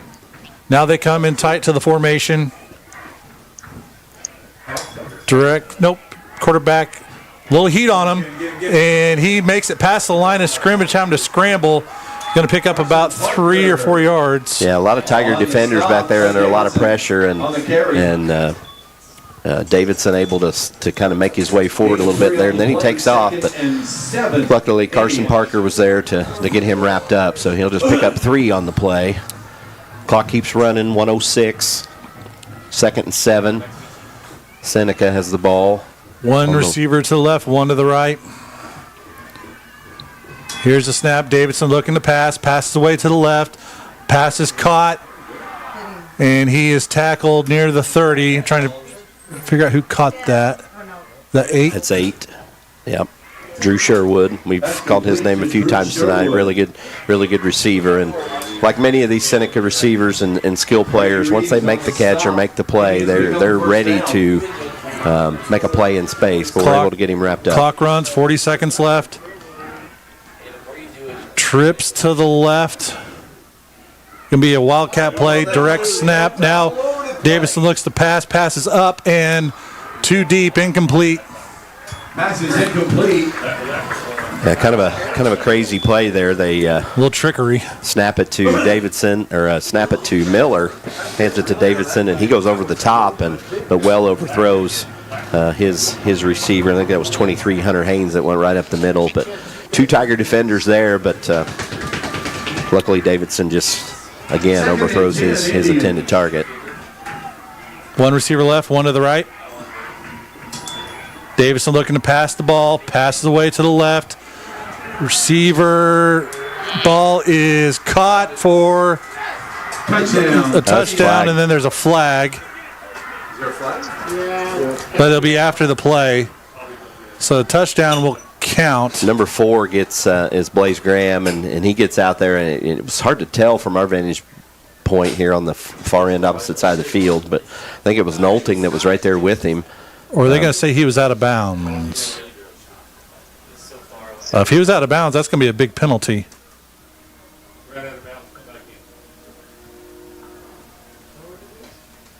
Touchdown is good.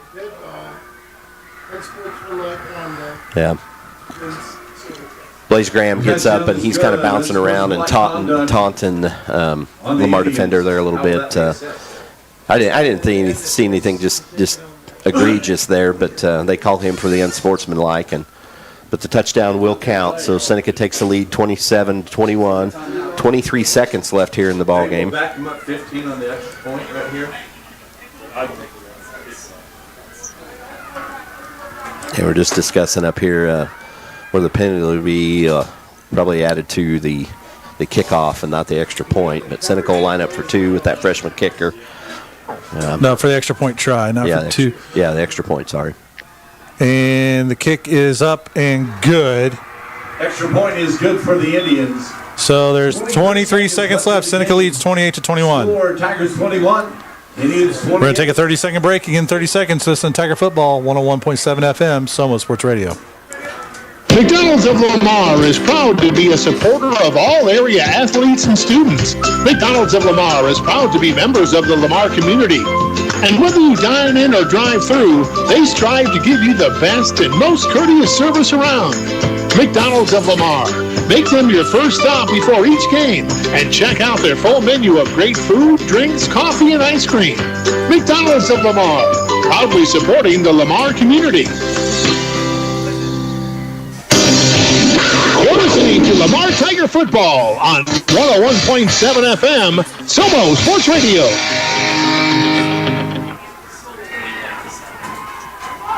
So the Tigers have 23 seconds and one timeout to work with. Seneca will have to kick a little bit deeper after that penalty. You're moving the wrong way, Mr. Referee. Wrong way. Nope, wrong way. Wrong way. Holden scores. Back it up. Back it up.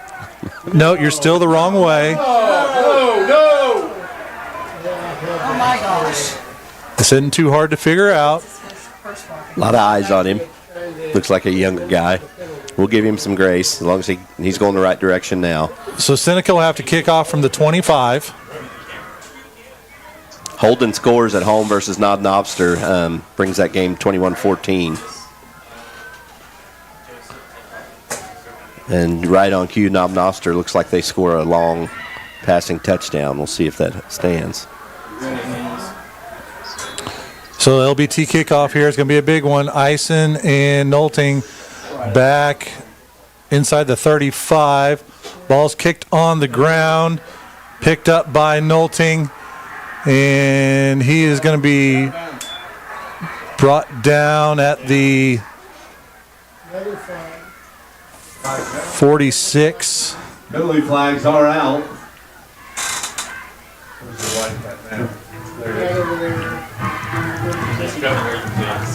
Yeah, flags on the play. Face mask on Seneca. Face mask against the Indians. So good turn of events. Not a lot of time to work with. The Tigers take the ball with 18 seconds left. 21. They trail Seneca 21-28.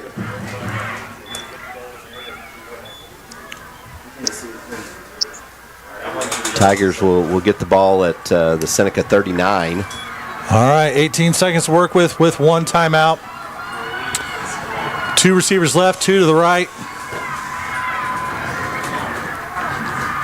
Here's the shotgun snap to Powell. It's going to be a running play on first down. He's got a head of steam here. He's chopped down at the 23. Lamar takes they got to move the chains. They can snap the ball and clock it and keep the timeout. That's what they'll try to do here. They fake the clock, passes away, caught by Torbeck. He's down to the 10. Pass is complete. Looks like Lamar does call a timeout. Settles with 3 seconds left. Tigers get a timeout, 3 seconds on the clock. See where they spot the ball. Looks like the Seneca 12-yard line. So the Tigers will have one shot here at the end zone. Field goal does us no good, down 28-21. So Tigers will get one shot at the end zone. And first down and 10. First down brought to you by Stevens Automotive. Tigers keep the drive alive like Stevens Automotive keeps the car rolling. And as Matt said, we got 3 seconds left. So first and whatever, it doesn't matter. This is the play right here. Got it? Unless there is a defensive penalty, because the game cannot end on a defensive penalty, correct? Correct. All right. We saw that in the first half on this same side of the field. Yeah, Tiger fans on their feet. Seneca fans as well. What a I'm getting on my feet. What an outstanding ball game. All right. 2 receivers to the left, 2 receivers to the right. Powell and shotgun. Actually make that trips to the right now. And we have a timeout taken by Seneca right before the snap. So put 3 seconds back on the clock. And take a 30-second break. You get 30 seconds. Tiger Football, 101.7 FM, Someone Sports Radio. Dairy Grill and Chill of Lamar invite you to check out the new DQ app. Explore the menu, order ahead with easy ordering, save with weekly deals, and more. Your go-to app is now cooler than ever.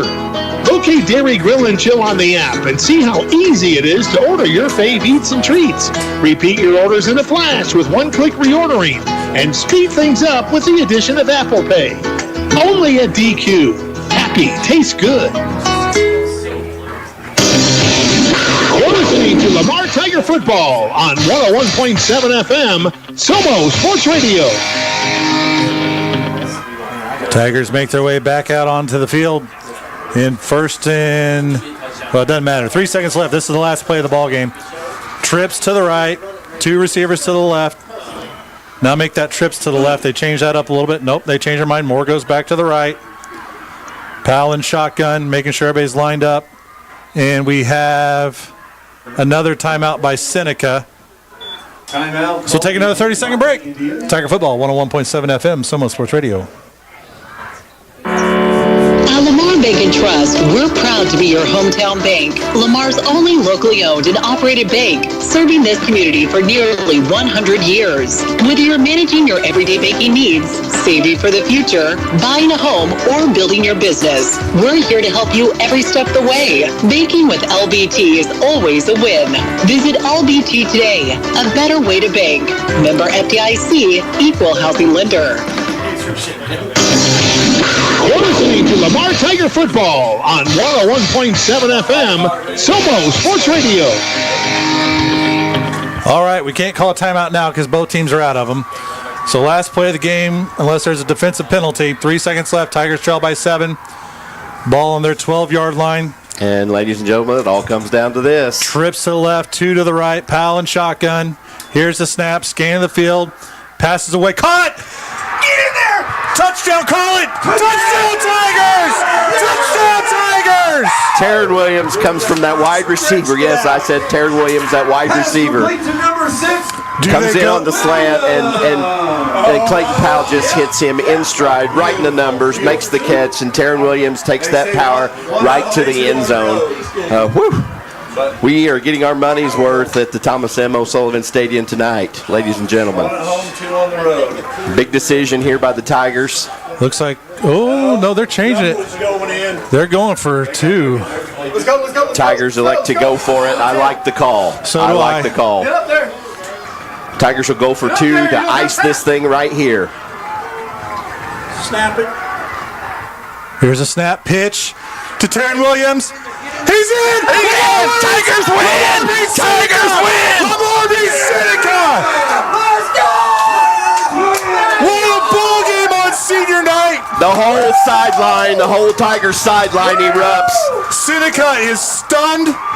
Their crowd is just looking out into the ether. Ginormous upset for the Lamar Tigers. What a ball game. Hey, and like we said, I love that call. Go for 2, slam the door shut, and that's what they do. We had the momentum. Lamar Tigers. we had the momentum leading up. Short field, get that ball with 23 seconds left, make 2 or 3 good plays. Hey, let me tell you what, the Seneca coaching staff got the heck out of here real quick. They did. They absolutely did.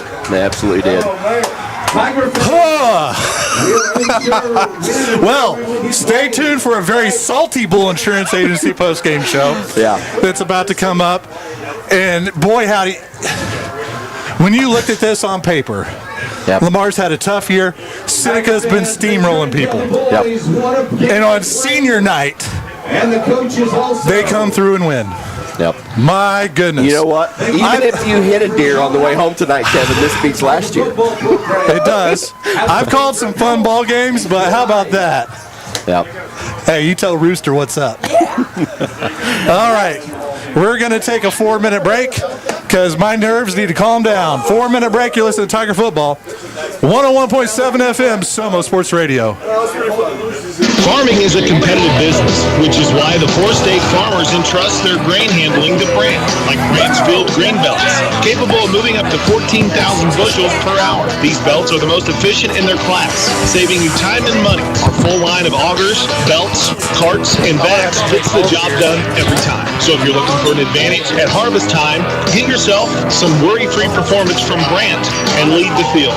Check out Seton Farm at their new location at 33 Northeast 1st Lane, just north of McDonald's in Lamar. Check them out online at SetonFarm.com or give them a call at 417-682-6465. Hi, Tiger fans. This is Kevin from Bull Insurance Agency. Just like you, we are proud to support our Lamar Tigers. I want to take a moment to thank all the coaches, assistants, parents, and everyone involved that invests in our kids and community. From youth sports to high school, your commitment to our players is appreciated. Just like the Tigers, my team at Bull Insurance Agency will work hard to protect what matters most to you. So stop by or visit us online at bullinsuranceragency.com. Does your car shake, rattle and roll? Barely? Then it's time to see the auto specialist at Stevens Automotive. At Stevens, they have the experience to diagnose